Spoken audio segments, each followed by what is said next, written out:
தேவனுடைய கிருபையினாலே இந்த நாளிலே அவர் மாத்திரமே ஆராதனைக்குரிய தேவன். அவர் ஒருவரை துதிக்கு பார்த்தனர். எல்லாரும் முழங்கால் படிட்டு இந்த பாடலில் இன்னொரு கவியை கூட நம்ம சேர்ந்து எல்லாரும் பாட போகிறோம். இஸ்ரவேலின் துதிக்குள் வாசம் செய்யும் எங்கள் தேவன் நீர் பரிசுத்தரே என்று நாம் அவரை பாட போகிறோம். அல்லேலூயா. அவர் மாத்திரம்தான் நம்முடைய சொந்தமாக இருக்கிறார். அவரை நாம் ஆராதிக்க போகிறோம், ஆர்ப்பரிக்க போகிறோம். அவர் நாமத்தை நாம் மகிமைப்படுத்த போகிறோம். அல்லேலூயா. எதிர்காலம் இல்லாமல் ஏங்கி நின்றோம். காலத்தை படைத்தவர் தேடி வந்தேன். காலங்கள் அவருடைய கரத்தில் இருக்கிறது அல்லவா? ஆகவே இந்த காலத்தை படைத்த தேவன் நம்மை தேடி வந்திருக்கிறார். நம்ம எல்லாரும் உள்ளத்தின் ஆழத்திலும் இந்த கவியில் நம்ம சேர்ந்து பாடுவோம். ஆமென்.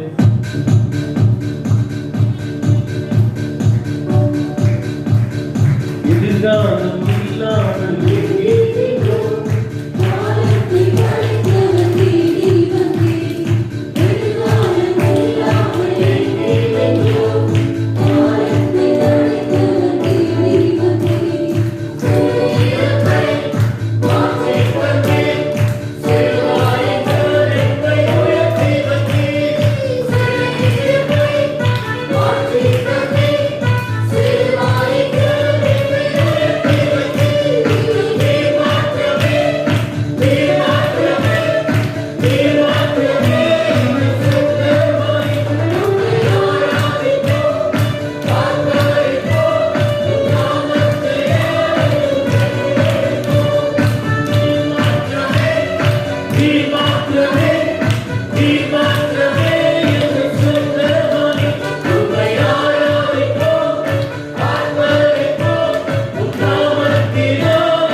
ஆர்ப்பரிக்கும்படி நாங்கள் கூடி வந்தோம் என்ற பொருளோடு கூட நாம் இணைந்து தேவனை மகிமைப்படுத்த போகிறோம். எல்லாவற்றுக்கும் மேலானவர், எல்லோரிலும் பெரியவர்,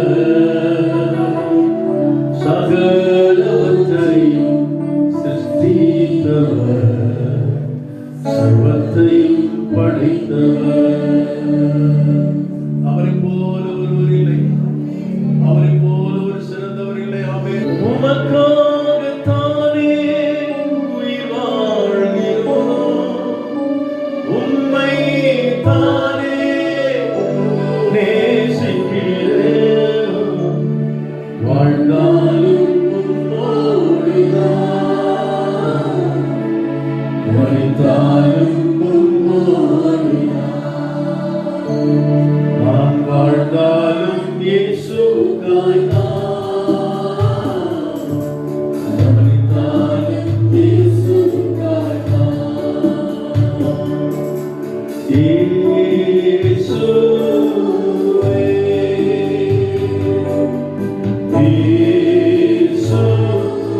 இயேசுவே, இயேசுவே, எல்லாம் எனக்கு நீரே. இயேசுவே, இயேசுவே,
எல்லாவற்றுக்கும் மேலாக உயர்ந்தவர். அவர் நாமத்தை நாம் உயர்த்திக் கொண்டே இருக்கலாம். ஹல்லேலூயா, ஹல்லேலூயா. Thank you Jesus, thank you Lord. நன்றி ஆண்டவரே, நன்றி ஆண்டவரே. Glory, glory, glory to God. Hallelujah, hallelujah.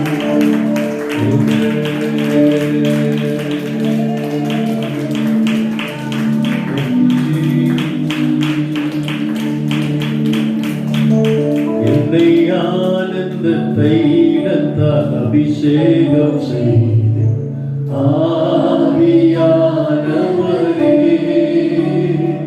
என்னை ஆனந்த தைலத்தால் அபிஷேகம் செய்து ஆவியானவரே,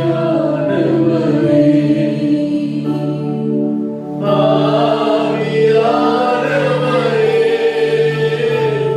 அன்பினாவியானவரே,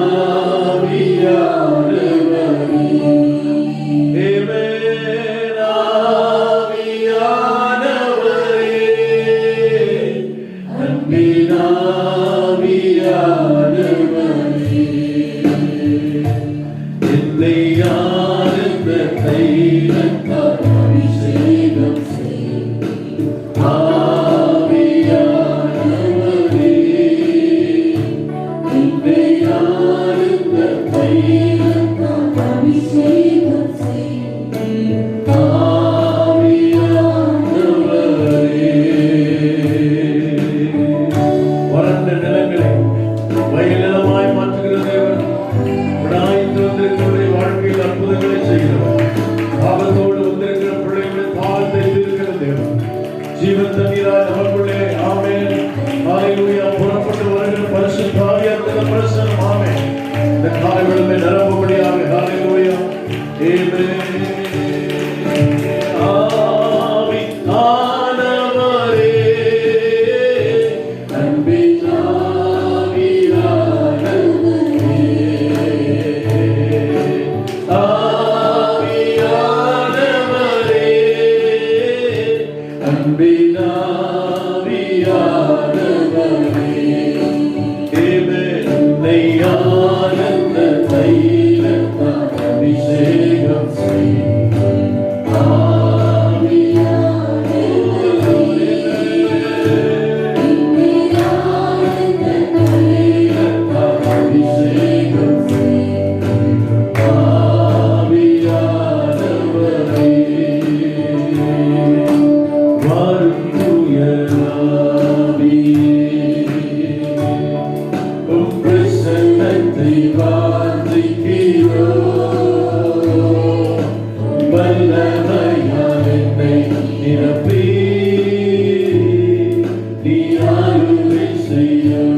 ஜனமாய் இருப்பார் சொன்னார். கர்த்தர் விழாவை கொண்டிருக்கிறார். ஆமென். இந்த மகிமையின் பிரசன்னம் பிரசன்னத்தோடு வல்லமையான சமூகம் சத்துரு ஆமே வெட்கப்பட்டு போகும்படி தேவன் நம்முடைய பிள்ளைகளை நிரப்பி கொண்டிருக்கிறார், அபிஷேகித்துக் கொண்டிருக்கிறார். அளவற்ற கிருபையினாலே ஆமென் ஆமென் பெற்றுக்கொள்ளும். இந்த விசுவாசத்தோடு ஆமென் என்னை நிரப்புகிறார். வாழ்க்கையோட கரங்களை ஒப்புக் கொடுக்கிறேன் என்று சொல்லுங்க.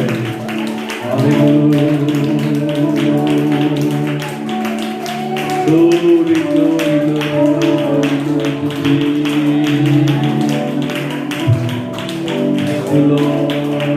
கரங்களை ஒப்புக் கொடுக்கிறார்களே, என்னை பயன்படுத்துகிறார்களே, ஒப்புக் கொடுக்கலாம்.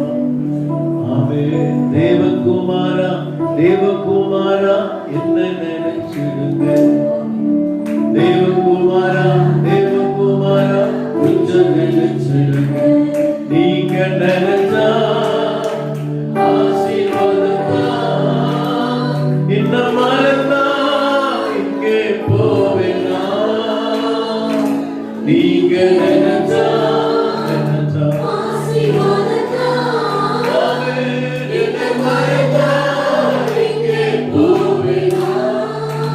தேவகுமாரா தேவகுமாரா இந்த நினைச்சிடுங்க. தேவகுமாரா தேவகுமாரா கொஞ்சம் நினைச்சிடுங்க. உழைத்த பாத்திரம்னா அது உமக்கே தெரியும். தேவன் பயன்படுத்துகிறீர், இது யாருக்கு புரியும்? உழைத்த பாத்திரம்னா அது உமக்கே தெரியும். தேவன் பயன்படுத்துகிறீர், இது யாருக்கு புரியும்? உதவாத எண்ணில் நீ உறவாடி, நீங்க இல்லாம எப்பொழுதும் பிரியாதே. உதவாத எண்ணில் நீ உறவாடி, நீங்க இல்லாமல் எப்பொழுதும் பிரியாதே. நீங்க இல்லாமல் எப்பொழுதும் பிரியாதே. தேவகுமாரா என்னை நினைச்சிடுங்க. தேவகுமாரா தேவகுமாரா கொஞ்சம் நினைச்சிடுங்க. அவர்களை நினைவு கூர்வாரியானால் உடைய வாழ்க்கை சிறப்பாய் மாறும். ஹல்லேலூயா. வேதம் சொல்லுது, கர்த்தர் நம்மை நினைத்திருக்கிறார், அவர் நம்மை ஆசீர்வதிப்பார். அவர் நம்மை நினைவு கூறாவிட்டார் இந்த வாழ்க்கை வீணாய் போய்விடும். ஹல்லேலூயா. அநேக நேரங்களில் நாம் அவரை மறந்து போயிருக்கிறார், ஆனால் அவர் நம்மை மறக்காத தேவனாய் இருக்கிறார். உம்மை மறந்து வாழ்ந்தவன் நான், அது உமக்கே தெரியும். உம்மை மறுதளித்தவன் நான், இதை உலகே அறியும். சொல்லுங்க, உம்மை மறந்து வாழ்ந்தவன் நான், அது உமக்கே தெரியும். உம்மை மறுதளித்தவன் நான், இதை உலகே அறியும். உறவாத என்னில் நீ உறவாடி, நீங்க இல்லாமல் எப்பொழுது பிரியாதே. உறவாத என்னில் நீ உறவாடி, நீங்க இல்லாமல் எப்பொழுது பிரியாதே. நீங்க இல்லாமல் எப்பொழுது பிரியாதே. நீங்க இல்லாமல் எப்பொழுது பிரியாதே. தேவகுமாரா தேவகுமாரா கொஞ்சம் நினைச்சிடுங்க. தேவகுமாரா தேவகுமாரா கொஞ்சம் நினைச்சிடுங்க. தேவகுமாரா தேவகுமாரா என்னை நினைச்சிடுங்க. ஓ தேவகுமாரா தேவகுமாரா கொஞ்சம் நினைச்சிடுங்க. ஆண்டவரை மறந்து போற நாட்கள் உண்டு. கிருபையான நாட்களை நாட்கள் ஆண்டவருக்கு அர்ப்பணித்து தேவன் சமத்தில் ஒப்பு கொடுக்கலாம். ஹல்லேலூயா. மறந்துவிட்ட நாட்களை எண்ணி ஆண்டவருக்கு வருந்தி ஆண்டவர் கொடுத்திருக்கிற சிறப்பான நாட்களை எண்ணும் அறிவை எங்களுக்கு தாரவிட்டவர்களை கேட்போம். இந்த நாட்கள் சிறப்பான நாட்களாக, கிருபை நிறைந்த நாட்களாக, பயனுள்ள நாட்களாக, பலனுள்ள நாட்களாக, தேவன் பயன்படுத்தும் நாட்களாக இந்த நாட்களில் கர்த்தர் மாற்றி தர வல்லவராய் இருக்கிறார். அதற்கு போல காத்திருக்கின்றோம். ஒன்றில்லாத நிலையில் இருக்கும்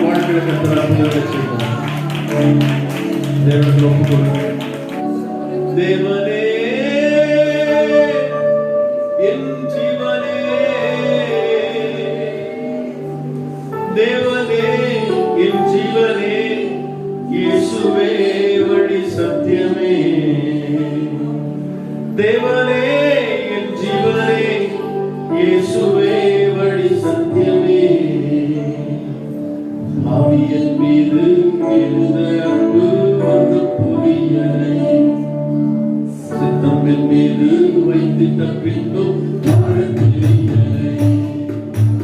ஆவியின் மீது எழுந்த அன்பு வந்து புரியலை. சொல்லுமா?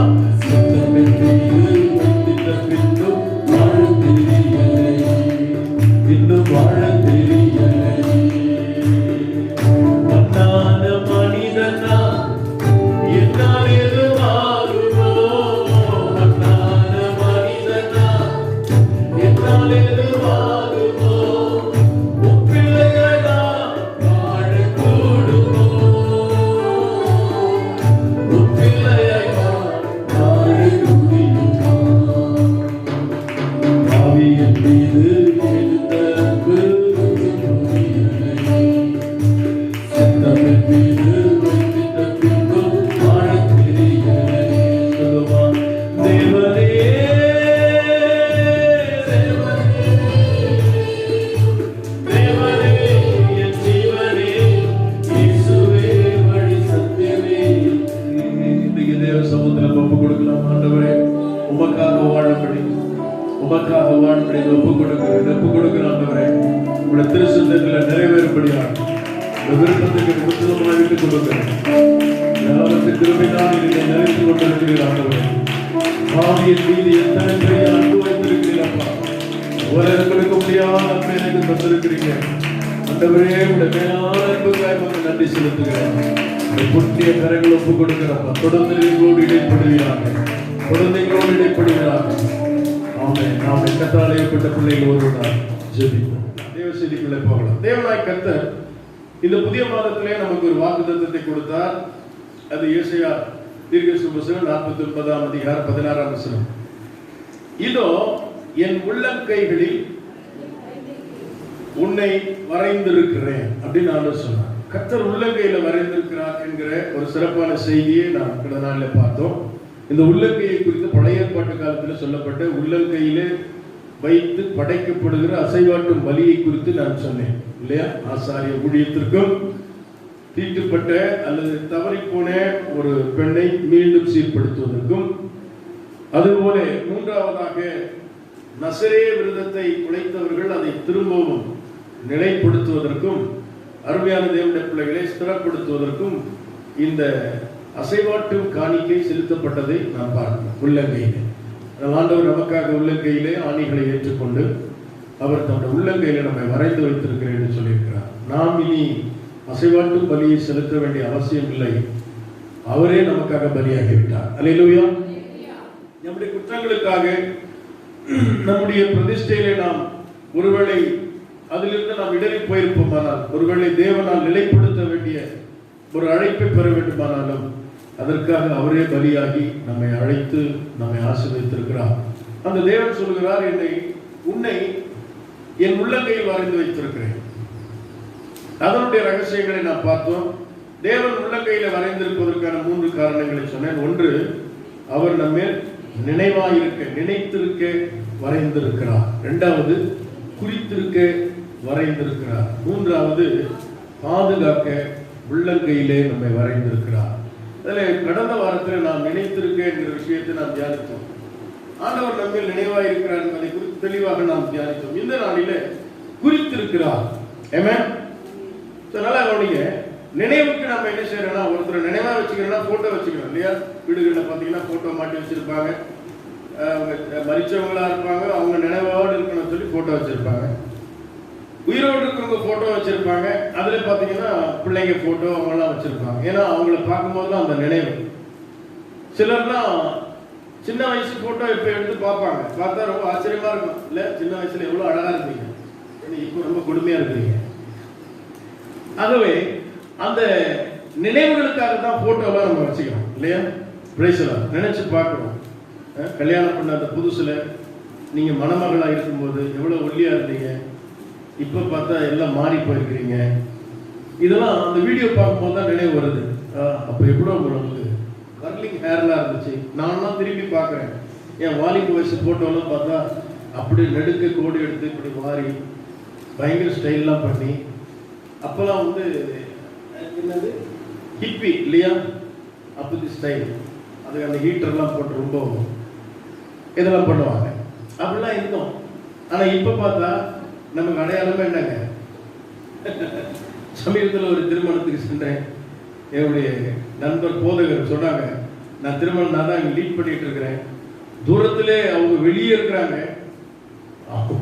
அங்கே இருக்கும்போது சொல்கிறாங்க, அங்கே இருக்கும்போது சொன்னாங்க, முடிஞ்ச சொன்னாங்க, ஐயா எங்கள் ஐயா தான் நடத்துறாரு, நாங்கள் அப்பயே கண்டுபிடிச்சிட்டோம். எப்படியே கண்டுபிடிச்சிங்க? உங்கள் தலையை பார்த்தா தெரியுது. ஆகவே அந்த மலரும் நினைவுகள்லாம் நினைச்சு பார்த்தா கொஞ்சம் வருத்தமாக தான் இருக்குது இல்லையா? அப்போ இருந்த காரியம் பயில எல்லாமே மாறிக்கிட்டே இருக்குது. Praise the lord. ஆமென். ஆனால் இது சரீரத்திலே சூழ்நிலையிலே மாறினாலும் நம்முடைய வாழ்க்கையில மாற்றத்தை கர்த்தர் கொடுத்திருக்கிறார். அல்லேலூயா. சமயத்தில் ஒரு பாடல் ஒன்று எழுதிருக்காங்க, எல்லாமே மாறி போச்சுங்க, என் வாழ்க்கை ஃபுல்லா மாறி போச்சுங்க அப்படின்னு ஒரு பாட்டு எழுதியிருக்காங்க. ஆகவே ஆண்டவருடைய வாழ்க்கையை மாற்றி இருக்கிறார். Price the Lord. அந்த மாறாத தேவன் சொல்றார், உள்ளங்கையில உன்னை நினைப்பதற்காக உன்னை பொறித்து வைத்துக் கொள்வது மட்டுமல்ல, உன்னை குறித்து வைத்திருக்கிறேன் அப்படின்னா அவர்கிட்ட இன்னொன்று இருக்குது. போட்டோ மட்டும் இல்ல, டைரி. அல்லேலூயா. எல்லாரும் சில டைரி வச்சிருப்பாங்க. அந்த டைரியில எல்லா விஷயத்தையும் குறிச்சு வச்சுப்பாங்க. ஆமென். உங்ககிட்ட டைரி இருக்குதா? இந்த வருஷம் வாக்குத்தத்தம் என்ன பால் தினகரன்? இருங்க பார்க்கல பாஸ்டர், கண் முன்னே இருந்தாலும் எங்களுக்கு தெரியாது. காலை யாராவது இல்லை பாஸ்டர்களுக்கு பின்னாடியே இருந்துட்டாங்க. இப்ப பாருங்க எந்த அளவுக்கு நம்ம இருக்கிறோம் பார்த்தியா? ஆனால் தான் டைரியில எழுதி வச்சுக்கணும். அல்லேலூயா. ஆண்டவர் நம்ம குறிச்சு டைரி வச்சிருக்காங்க. கைகளை தட்டி கத்துற மாதிரி சொல்றாங்க. Price the Lord. சிஸ்டர்லாம் பாத்தீங்கன்னா டைரியில சில குறிப்பு எழுதி வச்சுக்கிறாங்க. காரக்குழம்பு எப்படி செய்வது, செட்டிநாடு குழம்பு எப்படி, எல்லாம் யூடியூப்ல பார்த்து என்ன செய்யறாங்க, டைரியில எழுதி வச்சுக்கிறாங்க. சில கடன் போனது வந்தாலும் எத்தனை பேருக்கு எவ்வளவு காசு கொடுத்தோம், இந்த முறை எவ்வளவு ஏலம் போச்சு, தம்பி கேட்டீங்கன்னா அதெல்லாம் அவர் டைரியில எழுதி வச்சிருப்பார். Praise the lord. சந்தோஷம். இப்படி பலர் டைரி யூஸ் பண்ணுவாங்க. ஆண்டவர் நம்ம அவர் கையில ஒரு டைரி வச்சிருக்கிறார். உன்னை குறித்த காரியங்கள் எது எப்போது நடக்க வேண்டுமோ அதை நடத்திட, அவர் சொன்னபடியே செய்திட, மறக்காம உன்னை குறித்து முன் குறித்து வைத்திருக்கிறார். அல்லேலூயா. அவர் முன் குறித்ததை அந்த டைரியில் அவர் எழுதினதை யாரும் மாற்றவே முடியாது. அதான் பைபிள். அவர் செய்ய நினைத்தது ஒருபோதும் தடைபடாது. அப்போ ஆண்டவர் ஏற்கனவே எல்லா விஷயத்தையும் ஃபிக்ஸ் பண்ணிட்டார். ஆல்ரெடி ஃபிக்ஸ் பண்ணிட்டார். இதெல்லாம் நம்ம வாழ்க்கையில் நடக்கும்னு சொல்லி ஆண்டவர் காலங்களையும் வேலைகளையும் நிர்ணயித்து உனக்கு செய்ய வேண்டியதற்கான வாக்குகளையும் கொடுத்து வச்சுட்டார். ஆனா நிறைவேறலையே, ஏன்? அதை பத்தி தான் நம்ம இங்க தியானிக்க போகிறோம். அல்லேலூயா. பைபிள் சொல்லுது, அவர் அதன் காலத்திலே அதனை நேர்த்தியாய் செய்கிற தேவன். பிரசங்கி 1 வாசிக்கிறோம், 3ஆம் அதிகாரத்துல மிக தெளிவாக அதை குறித்து எழுதப்பட்டிருக்கிறது. அருமையான தேவனுடைய பிள்ளைகளே, இந்த நாளிலே தேவன் நம்மை குறித்திருக்கிற காரியங்கள் நம்மளை நிறைவேற வேண்டுமானால் நாம் அது நிறைவேறுவதற்கான தகுதியை நாம் அடைய வேண்டும். ஒரு நல்ல உதாரணத்தை சொல்கிறேன். ஆண்டவராகிய இயேசு கிறிஸ்து கானான் திருமணத்துக்கு அவருடைய தாயாகிய மரியாளோடு சொல்கிறார். வேதாகம் சொல்லுது, இயேசு தாமே செய்த முதல் அற்புதம் சொல்லுது இல்லையா? முதலாவது அற்புதத்தை இயேசு நிகழ்த்துகிறார். இயேசுவும் அவருடைய சீடர்களும் அந்த திருமணத்திற்கு அழைக்கப்பட்டிருந்தாங்க. திருமண வீட்டிலே திராட்சரசம் குறைந்து விட்டது. குறைந்த திராட்சரசத்துக்கு என்ன செய்வார்கள்? அந்த வீட்டாருக்கு மிகுந்த வேதனை உண்டாகும். ஆகவே வேதனையோடு கூட அந்த காரியங்களை பார்க்கிறாங்க. எப்படி இது திராட்சரசம் குறைந்து விட்டதே, என்ன செய்வது என்று சொல்லி திகைத்த வேளையில் ஆண்டவராகிய இயேசு கிறிஸ்து அங்கே இருக்கிறார். மரியாளுக்கு மட்டும்தான் தெரியும் இவர் தேவகுமார். அல்லேலூயா. ஒரு யாருக்கு அவரே? அதான் நம்ம பாடணும், தேவகுமாரா தேவகுமாரா. ஏனென்றால் பரிசுத்தாவி உண்மையில் உன்னிடத்துல பிறக்க போகிறது தேவனுடைய குமாரன் எனப்படுவார். கைகளை தட்டி கர்த்தரை மகிமைப்படுத்தலாமா? அந்த அம்மாவுக்கு தான் தெரியும். அதை பெற்றெடுக்கிற பாக்கியம் அவங்களுக்கு கிடைச்சது. ஒரு கன்னியா இருக்கும்போது கருவுற்று தேவகுமாரனை ஈன்றெடுத்தாங்க. அதனால இந்த பிரச்சனை தீர்க்க இவரால தான் முடியும்னு சொல்லி அவங்களுக்கு தெரியும்.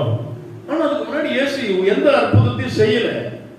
ஆனாலும் இவர் தேவகுமாரன், இவர் ஏதாவது செய்வார்ங்கிற நம்பிக்கை அவளுக்கு இருந்தது. மரியாள் இயேசுவிடத்தில் வந்து சொல்றாங்க, மகனே திராட்சரசம் குறைவுபட்டு விட்டது, ஏதாவது செய்ய முடியுமா? இயேசு சொல்லிட்டார், பெண்ணே ஸ்திரியே, உனக்கும் எனக்கும் என்ன, என் வேலை இன்னும் வரவில்லையே. அல்லேலூயா. என் வேலை வரவில்லை. அப்ப தேவன் குறித்திருக்கிற அந்த காரியங்கள் ஒரு மனிதனுடைய வாழ்க்கையில நிறைவேற வேண்டுமானால் தேவன் குறித்திருக்கிறதும் தேவன் வாக்கு பண்ணினதையும் நாம் விசுவாசிக்கிறோம், நல்லது. ஆனால் அது நிறைவேறுவதற்கான காலம், அது நிறைவேறுவதற்கான ஆயத்தமும் நம்மிடத்திலே காணப்பட வேண்டும். கரைகளை தட்டி கர்த்தரை மகிமைப்படுத்தலாமா? என் வேலை வரவில்லை என்று சொன்ன இயேசு கிறிஸ்து அவர் தாயை அனுப்பிவிட்டார். அவர் தாயார் சென்று அந்த பணிவிடை செய்கிறவர்களை அழைத்து அவரிடத்துல சொல்றார், நீங்கள் போய் கேளுங்க.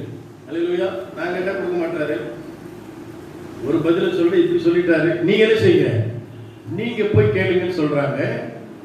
அங்கே அந்த வேலைக்காரர்கள் போல் பணிவிடைக்காரர்கள் போய் இயேசுவிடத்தில் கேட்கிறார்கள், இயேசு நீங்கள் ஜாடியை கொண்டு வந்து தண்ணீரை நிரப்புங்கள், அதை நீங்கள் பரிமாறுங்கள் என்று சொல்லிவிட்டார். அல்லேலூயா. அந்த வேலைக்காரங்க தண்ணியை கொடுக்கிறதான்னு ஒருத்தர் ஒரு கேள்வியும் கேட்கவே இல்லை. ரெண்டாவது, அவங்க சொன்ன உடனே அதுக்கு என்ன செஞ்சாங்க, கீழ்ப்படிஞ்சாங்க. இந்த செயல் அங்கே ஒரு முதலாம் அற்புதத்தை நிகழ்த்த முடிந்தது. தண்ணீர் ரசமாக மாறினது. கரங்களை தட்டி கர்த்தரை மகிமைப்படுத்துங்க. தேவப்பிள்ளைகளே, இந்த முதலாம் அற்புதத்தை இயேசு செய்த போது தேவை உள்ளவர்களுக்கு தேவன் அற்புதத்தை செய்ய ஆயத்தமாயிருக்கிறார். அப்போ ஆண்டவர் முதல் சொன்னார், என் வேலை வரலன்ட்டு. கொஞ்ச நேரம் தான் இருக்கும், ஒரு 5 நிமிஷம் இருக்குமா, 10 நிமிஷம் இருக்குமா. மரியாள் அதன் பின்பு கொஞ்சம் யோசித்து அந்த வேலைக்காரர்களை அழைத்து சொல்லுறாங்க, இந்த 5-10 நிமிடங்களுக்குள்ள ஆண்டோட வேலை வந்து விட்டதா? அதனுடைய அர்த்தம் என்ன என்று சொன்னால், தேவன் ஒரு மனிதனுக்காக முன்திரித்திருக்கிற எல்லா நன்மைகளும் தானே வந்து விடாது. அதை பெறுவதற்கான தகுதியும் அதை பெறுவதற்கான சமயத்திற்கும் நாம் காத்திருக்க வேண்டும். கைகளை தட்டி கர்த்தரை மகிமைப்படுத்தலாம். ஆபகுக் தீர்க்கதரிசன புத்தகம் நீங்கள் அதுல 2ஆம் அதிகாரத்தில் வாசிக்கும் பொழுது வேதம் 3ஆம் வசனம் இப்படித்தான் சொல்கிறது, தரிசனம் அல்லது தேவனுடைய வாக்குகள் ஒரு காலத்துக்கு வைக்கப்பட்டிருக்கிறது. ஆண்டவர் சொன்னதெல்லாம் உண்மைதான், ஏன் நிறைவேறல என்ற கேள்வி நமக்கு வரலாம். ஒரு காலத்துக்கு வைக்கப்பட்டிருக்கிறது, அது நிச்சயம் நிறைவேறும். தாமதித்தாலும் நீ அதற்கு காத்திருக்க வேண்டும். அப்ப தேவன் ஒரு காரியத்தை உன் வாழ்க்கையில் ஏற்கனவே பிக்ஸ் பண்ணி வச்சுட்டார், தீர்மானித்து வைத்து விட்டார். ஆனால் நிறைவேறுவதற்காக அந்த காலத்திற்காக காலம் தாழ்த்தினாலும் நீ காத்திருக்க வேண்டும். நிச்சயமா இது வந்து உன் வாழ்க்கையில பலிக்கும். அல்லேலூயா. ஆண்டவர் ஒருபோதும் பொய்யுரையாத தேவனாய் இருக்கிறார். அவர் சொன்னபடியே செய்கிறவர், அவர் பொய் சொல்கிற அவர் அல்ல. மனம் மாறுவதற்கு நான் மனிதன் அல்ல, நான் சொல்லியும் செய்யாதிருப்பேனோ என்று ஆண்டவர் சொல்கிறார். ஆகவே அந்த ஆண்டவர் மிக தெளிவாக இங்கே சொல்கிறதை நாம் வாசிக்கிறோம். எனக்கு அருமையான தேவஜனமே, ஆண்டவர் மிக தெளிவாக சொல்லி அதுக்காக காத்திரு, அது நிறைவேறும். அல்லேலூயா. அப்ப சொல்லுங்க, ஆண்டவர் எனக்கு குறிச்சதை, என்னை குறித்து எனக்காக குறித்து வைத்த விஷயத்தை யாராலும் ஒரு காலம் மாற்றவே முடியாது. ஒருவேளை காலம் தாழ்த்தினாலும் அது நிச்சயம் வாழ்க்கையில நிறைவேறும். அது நிறைவேறுவதற்காக நான் காத்திருக்க வேண்டும். அல்லேலூயா. எனக்கு குறித்ததை நிறைவேற்றி முடிப்பவர் நீரே ஐயா, நீரே எனக்காக யாவையும் செய்து முடிப்பவர் நீரே ஐயா, நீரே. அப்பா உமக்கு ஸ்தோத்திரம், அன்பே உமக்கு ஸ்தோத்திரம், அப்பா உமக்கு ஸ்தோத்திரம், அன்பே உமக்கு ஸ்தோத்திரம். வராகாத காரியம் ஒன்றுமில்லை, வராகாத காரியம் ஒன்றுமில்லை, வராகாத காரியம் ஒன்றுமில்லை, எல்லாமே உம்மாலாகும். அல்லேலூயா. எல்லாமே உம்மாலாகும். எத்தனை பேர் சொல்லுங்க, எனக்கு குறித்ததை அவர் நிறைவேற்றி முடிப்பார். அல்லேலூயா. காலம் தாழ்த்தினாலும் நான் காத்திருப்பேன், நிச்சயம் அவர் பொய் சொல்ல மாட்டார், நிச்சயமே வாழ்க்கையில் நிறைவேறும். இந்த காலத்தை ரொம்ப மிஸ் பண்றவங்க யாரும் சொன்னா, ஆண்டவர் வந்து சரியான நேரத்தில் எல்லாத்தையும் சரியா செய்யலாம். நீங்க பைபிள் வாசித்து பாருங்களேன், தன் காலத்தில் தன்கனியை கொடுக்கிற இலை விடாத மரத்தை போல் அவன் இருப்பான். அப்ப எங்க நம்ம மிஸ் பண்றோம்னா, நம்முடைய வாழ்க்கையில நடக்க வேண்டிய காரியங்கள் நடக்க வேண்டிய சமயத்தில் அது சரியாக நடக்க வேண்டுமானால் நாம் செய்ய வேண்டிய காரியத்தை சரியாக செய்ய வேண்டும். அதான் ரொம்ப முக்கியமான விஷயம். ஆகவே பிரியமான தேவ ஜனமே, தப்பு எங்க நடக்குன்னு சொன்னா நம்ம கிட்ட தான் நடக்கும். அல்லேலூயா. பைபிள் அழகா சொல்லுது, அவர் அதன் காலத்திலே அதனை நேர்த்தியாய் செய்கிற தேவன். அப்போ காலம் தாழ்த்தி வருகிறது, காலங்கள் கடந்து போகிறது, காலத்துக்கு ஏற்ற நன்மை நமக்கு கிடைக்கிறது இல்லை. காரணம் என்ன? அவர் வரையறுத்ததை தள்ளி போட்டு வாழ்க்கையை செய்ய நினைக்கிறார். ஏன்? நீ அதற்கு என்ன ஆகல, தகுதியாகாதபடினாலே உனக்கு செய்ய நினைத்ததை ஆண்டவர் தாமதித்து செய்ய வேண்டிய சூழ்நிலை ஏற்படுகிறது. தகுதியான நபர் தகுதியான நேரத்தில் வரும்பொழுதுதான் தேவன் அற்புதம் செய்கிறார். மரியாள் கேட்டாங்க, அற்புதம் செய்யல. வேலைக்காரங்க கேட்டாங்க, அற்புதம் செய்தார். ஏன்னா அவங்க தான் தகுதியான பர்சன், அவங்களுக்கு தான் தேவை, அவங்களுக்கு தான் வயிற்று வலி, அவங்க தான் தேடணும். எங்க அம்மா ஜபத்துல நான் வாழ்ந்துருவேன், நீ வாழ முடியாது. உங்க அப்பாவுடைய ஜபத்திலையும் வாழ்ந்து விட முடியாது. அவருடைய பிரயாசத்துக்கு ஏற்ற பலனை கர்த்தர் கொடுக்கிறார். ஒவ்வொரு தனிநபரும் தன் வாழ்க்கைக்கான தேவையை தேவனிடத்தில் தேட வேண்டும். அதனால்தான் எந்த ஒரு காரியத்தையும் பாருங்க, ஆண்டவர் இதை திரும்ப திரும்ப சொல்றாரு. கடைசி புஸ்தகமாக வெளிப்படுத்தின விஷயத்தில் இதுதான் சொல்றாரு, அவன் கிரியைக்கு தக்க பலன் என்னோடு கூட வருகிறது. வனாந்திரத்திலே மன்னா எடுக்க சொல்லும் பொழுது சொன்னார், ஆகாரம் எடுக்கும் போது கூட சொன்னாரு, ஒருவருக்கு ஒரு ஓமர் வீதம் அங்க மன்னா எடுக்கணும். அதுக்கு மேல எக்ஸ்ட்ராலாம் என்ன செய்ய முடியாது, எடுக்கலாம் முடியாது. அப்போ ஒவ்வொரு நபரும் மன்னாவை என்ன செய்தாக வேண்டும், சேகரித்தாக வேண்டும். என்னை கேட்டுக்கொண்டிருக்கிற அருமையான தேவ ஜனமே, ஆகவே இன்றைக்கு நாம குறித்த வேலையை செய்யாத சில மிஸ்டேக்லாம் இருக்கு. அதை சொல்லிட்டு தேவன் எப்படி செயல்படுறாருன்றதை நம்மளுக்கு வேகமா சொல்றேன். முதலாவது, நம்முடைய வாழ்க்கையில ஆசீர்வாதத்தை பெறுவதற்கு சரியான ஒரு சமயத்துக்கு நாம் போக வேண்டும். அல்லேலூயா. ஆசீர்வாதம் என்று சொன்னாலே நாம் நினைக்கிறது, அநேக நேரங்களில் நாம் நினைக்கிறது உலகத்துடைய செல்வம் அல்ல உலகத்துடைய பணம், இதுதான் நம்ம ஆசீர்வாதம் என்று நினைக்கிறோம். கடந்த வாரத்தில் நான் சொன்னேன், யாக்கோபு தனித்து பிந்தி போராடினார். ஆசீர்வாதங்கள் அவனுக்கு நிறைவா இருந்தது, ஆனால் தேவ ஆசீர்வாதத்திற்காக காத்திருந்தான். வேதனை இல்லாத வாழ்வு.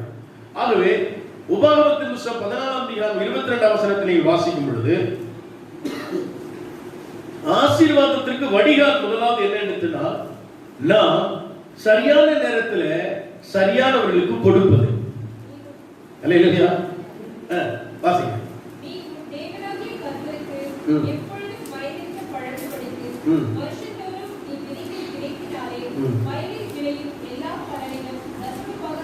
எல்லா பலனிலும் நீ தசம பாகத்தை செலுத்த வேண்டும். நீங்க தொடர்ந்து வாசித்தீங்கன்னா 24, 29 வரைக்கும் நீங்க வாசித்து பார்த்தீங்கன்னா, நீ யாருக்கு கொடுக்க வேண்டும், ஆசாரியனுக்கு கொடுக்க வேண்டும், ஆண்டவருக்கு கொடுக்க வேண்டும், அந்நியனுக்கு கொடுக்க வேண்டும், உன் வீட்டு அடிமைக்கு கொடுக்க வேண்டும்.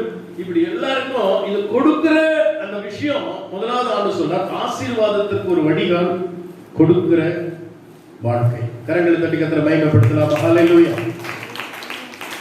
சரியான நேரத்துல சரியான நபருக்கு நீங்க கொடுத்து உதவலைன்னா ஆண்டவரிடத்துல என்ன செய்வாருங்க, கணக்கு கேட்பது மட்டுமல்ல, அதனால் உங்க ஆசீர்வாதத்தை நீ இழக்க நேரிடும். நிறைய பேருக்கு இந்த வசனங்கள்லாம் தெரியறது இல்லை. உனக்கு உண்டான எல்லாவற்றிலும் கர்த்தருக்கு கொடுக்கணும். உள்ள காய்கறி விளைஞ்சா என்ன செய்யுங்க, காய்கறி கொடுக்கணும். தானியம் விளைஞ்சா தானியம் கொடுக்கணும்.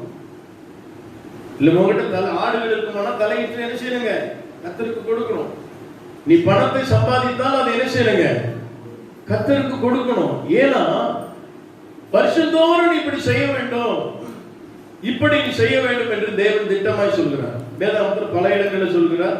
நீங்கள் வேதத்தை திறந்து வாசிக்கும் பொழுது ஆண்டவர் குறித்த நேரத்தில் அதை செய்ய சொல்கிறார். பிரசங்கின் புஸ்தகம் 3ஆம் அதிகாரம் 11ஆம் வசனத்தில் வாசிக்கும் பொழுது, பிரசங்கி 3:11,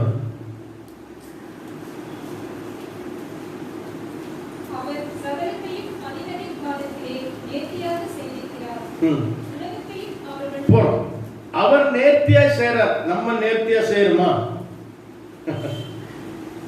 இதான் பிரச்சனை. எத்தனை பேர் ஆண்டவர் என்னை இன்னும் ஆசீர்வதிக்கணும் அப்படின்னு விரும்புகிற ஒரு கரங்களை வைத்து ஒரு அழைச்சு சொல்லுங்க. அல்லேலூயா. ஆண்டவர் சொல்றாரு, நான் அதிநத காலத்துல, எந்த காலத்துல உனக்கு என்ன செய்யணுமோ அதை நான் செய்வேன். எப்படி செய்வேன்? நேர்த்தியா செய்வேன். ஆனா நீ என்ன செய்ய வேண்டும்? உனக்கு உண்டான எல்லாவற்றிலும் உன் விளைவின் பலன்களிலும் நீ ஜீவித்திருக்கிற காலத்திலே உன் அருகே இருக்கிற அந்நியனையும் உன் வீட்டில் இருக்கிற அடிமையும் உனக்கு ஆசாரிய பணி செய்கிறவனையும் நீ மறக்க கூடாது. நீ என்ன செய்யணும்? அவர்களுக்கு நீ கொடுக்க வேண்டும். உன் தசம பாகங்களை கர்த்தருக்கு கொடுக்க வேண்டும். அப்போ இப்படி தேவனுடைய காரியங்களை நாம் காலத்துக்கு ஏற்றபடி நாம் அதை செய்யாத போது என்ன செய்கிறது என்று சொன்னால், தேவன் செய்ய நினைத்திருக்கிற அநேக காரியங்களுடைய வாழ்க்கையில் தள்ளி போகிறது.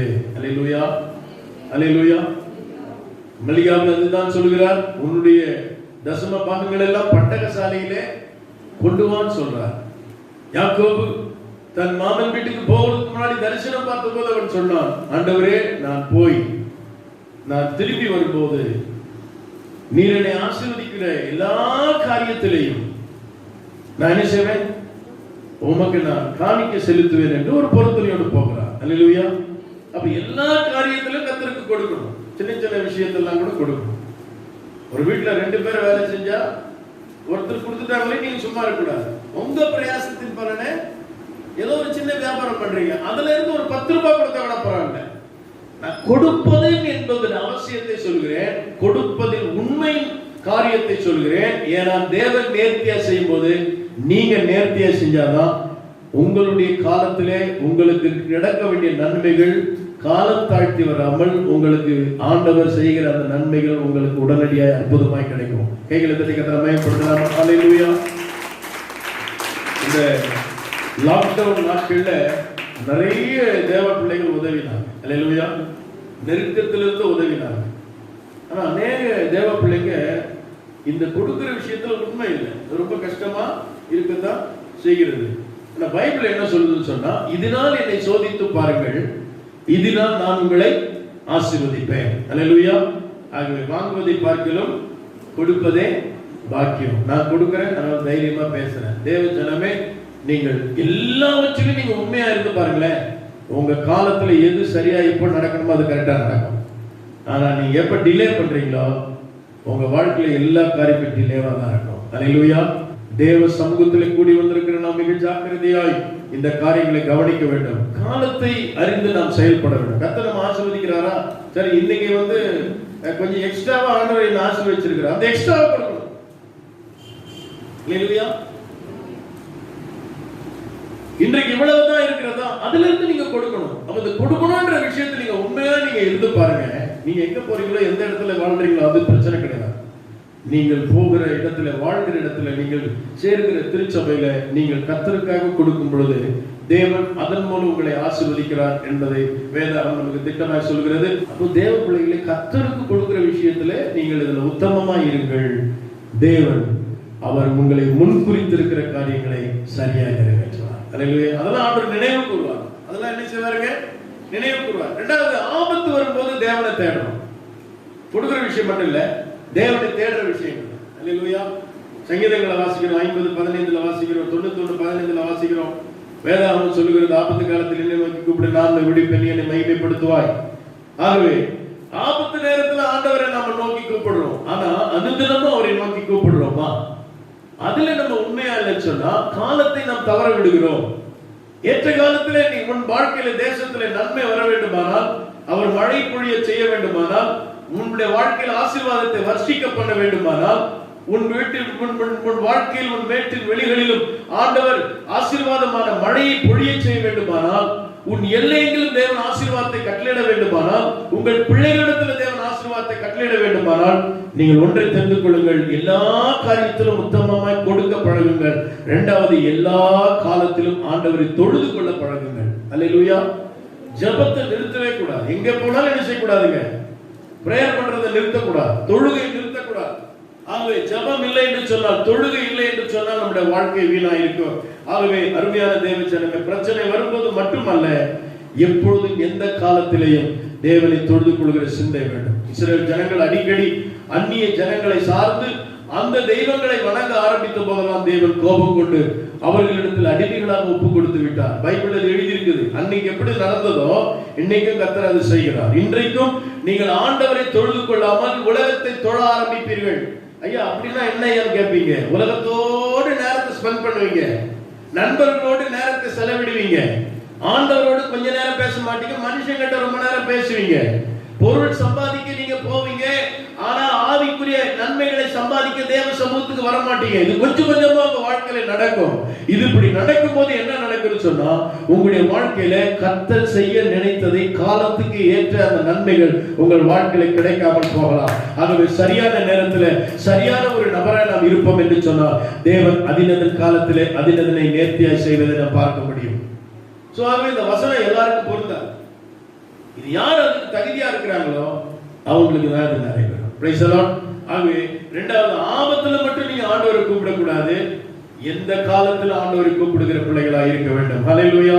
இந்த காலத்துல பாடுவோம், எந்த காலத்திலும் எந்த நேரத்திலும் நன்றியால் உம்மை நான் துதிப்பேன், இயேசுவே உம்மை நான் துதிப்பேன் துதிப்பேன், இந்த வேளையிலும் துதிப்பேன்.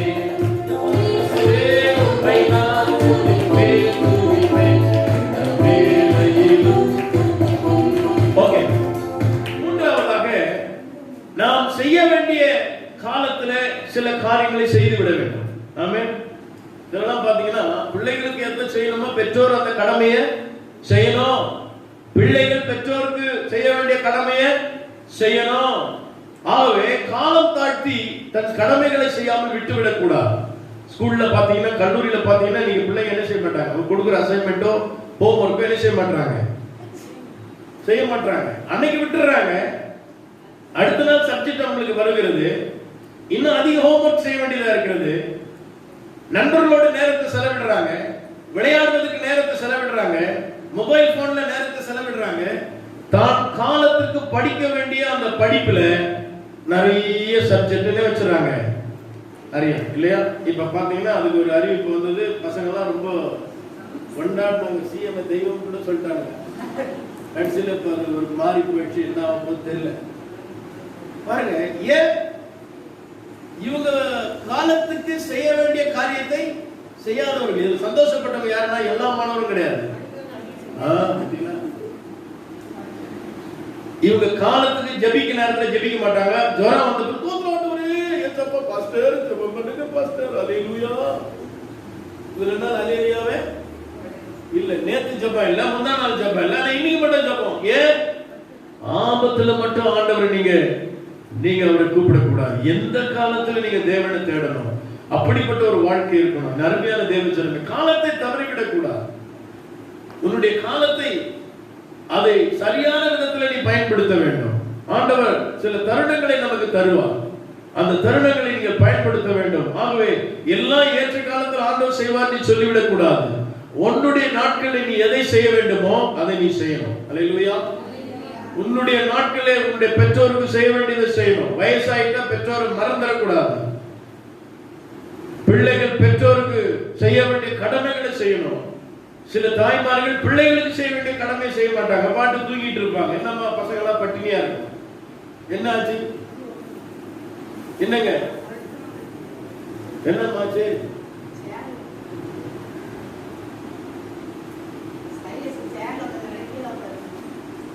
இங்க ஏதோ நடக்குது.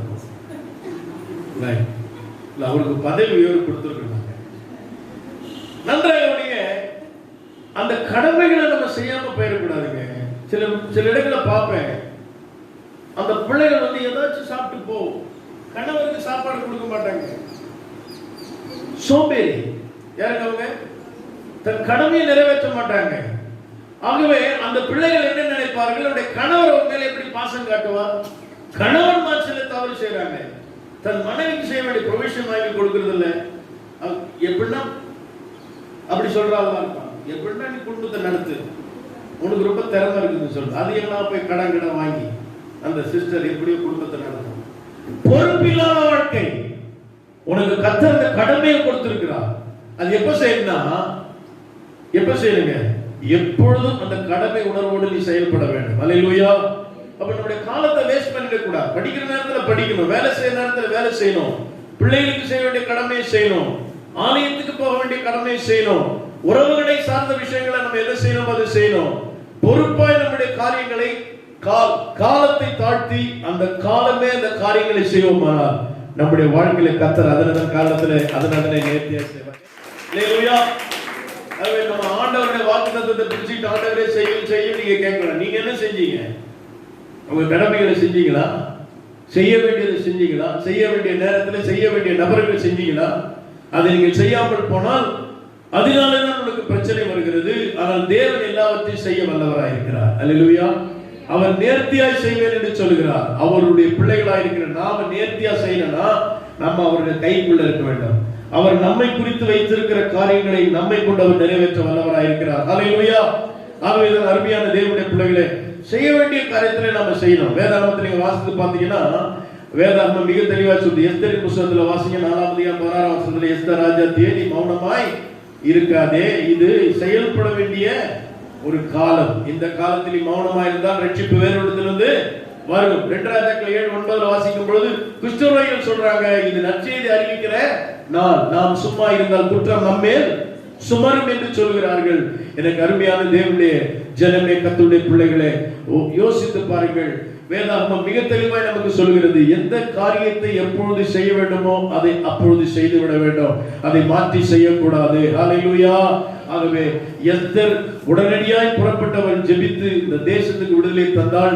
அருமையான தேவனுடைய பிள்ளை, கிறிஸ்தவர்கள் சமாரியாவுக்குள்ளே சென்று ராஜாவுக்கு இந்த நற்செய்தி அறிவித்தார்கள். காலம் தாழ்த்தவில்லை, எதை எப்பொழுது செய்ய வேண்டுமோ அதை அப்பொழுது செய்து விட்டார்கள். கைகளை தட்டி கர்த்தரை மகிமைப்படுத்தலாமா? ஒருவேளை படிக்கிற பிள்ளைகளா இருந்தா உங்க ஹோம்வொர்க், உங்க படிக்கிற விஷயத்தை காலம் தள்ளி போடாதீங்க. அதை காலமே நீங்கள் செய்ய பழகுங்கள். பெற்றோர் காலமே உங்கள் வாழ்க்கையில சில காரியங்களை செய்யுங்க. சில பெற்றோர் பாத்தீங்கன்னா எல்லாத்தையும் வாழ்ந்து சாப்பிட்டு உலகத்துல கடைசி நேரத்துல ரிட்டையர் ஆன பேரு மூழ்கிட்டு உட்காந்துருப்பாங்க. அடாடா, ஒரு பொட்டு நிலம் கூட வாங்கலையே, ஒரு வீட்டை கூட கட்டலையே, இந்த பிள்ளைங்க என்ன பண்ணுவாங்க? அந்த பிள்ளைங்களாம் கடைசியில் என்ன பண்ணுவாங்க? அவர் இறந்துட்டார், பசங்க என்ன சொல்லுவாங்க? உங்க அப்பா என்னடா செஞ்சாரு, அவர் என்ன செஞ்சாரு, அவர் வேஸ்ட் அப்படின்னு. ஆனா பைபிள் என்ன சொல்லி தெரியுங்களா? வீடும் ஆஸ்தியும் பிதாக்கள் வைக்கும் சுதந்திரம். இது எப்ப செய்யணும்னா ஆரம்பத்திலே நீங்க என்ன செய்யுங்க, படிப்படியா நீங்க இந்த முயற்சியில இறங்கணும். அல்லேலூயா. காலத்தை கடத்திட்டு செய்யக்கூடாது. சில ஊழியர் செய்யறேன்னு வராங்க. ஒரு ஐயா வந்தாரு என்கிட்ட, ரிட்டையர்டு ஆசிரியர். ரிட்டையர்ட் ஆகி அதுக்கப்புறம் ரொம்ப வருஷம் ஆன பிறகு என்கிட்ட கை கொடுக்குறாரு, கை நடுந்து பிரைஸோட ஐயா அப்படின்னாரு. என்ன ஐயா நீங்க, நான் வந்து ரிட்டையர்டு ஆசிரியர், என்ன பண்ண போறீங்க? கர்த்தருக்காக ஊழியம் செய்ய போறீங்க அப்படின்னா. நீங்க எப்படி போய் கர்த்தருக்கு ஊழியம் செய்ய முடியும்? சில நினைக்கிறாங்க வேலை செஞ்சா ஊழியம் செய்யக்கூடாது. அப்படியா? கர்த்தருக்கு பணி செய்வது என்பது நீங்க இருக்கிற இடத்திலே செய்யலாம். வெறும் ஒரு மேடை போட்டு ஒரு சர்ச்சை வச்சு செய்யணும் கிடையாது. பெரிய மீட்டிங் போட்டு போகலாம் மாதிரி பேசணும்னு கிடையாது. நீங்கள் இருக்கிற இடத்துல மற்றவர்களுக்கு பணிவிடை செய்யலாம், மற்றவர்களுக்கு ஆலோசனை கொடுக்கலாம், மற்றவர்களுக்கு பிரேயர் பண்ணலாம், மற்றவர்களுக்கு சின்ன சின்ன ஹெல்ப் பண்ணலாம். இதுதான் ஊழியம். அல்லேலூயா. ஆகவே இந்த ஊழியங்களை நீங்கள் செய்கிற நேரத்திலே செய்ய வேண்டும். பைபிள் சொல்கிறது, செய்ய உனக்கு திராணி இருக்கும் பொழுது அது முழு மனசோடு செய்யத்தக்க விதத்தில் என்ன செய்யணும்? நீ செய்யணும். நீ செய்ய தவறிவிடக் கூடாது.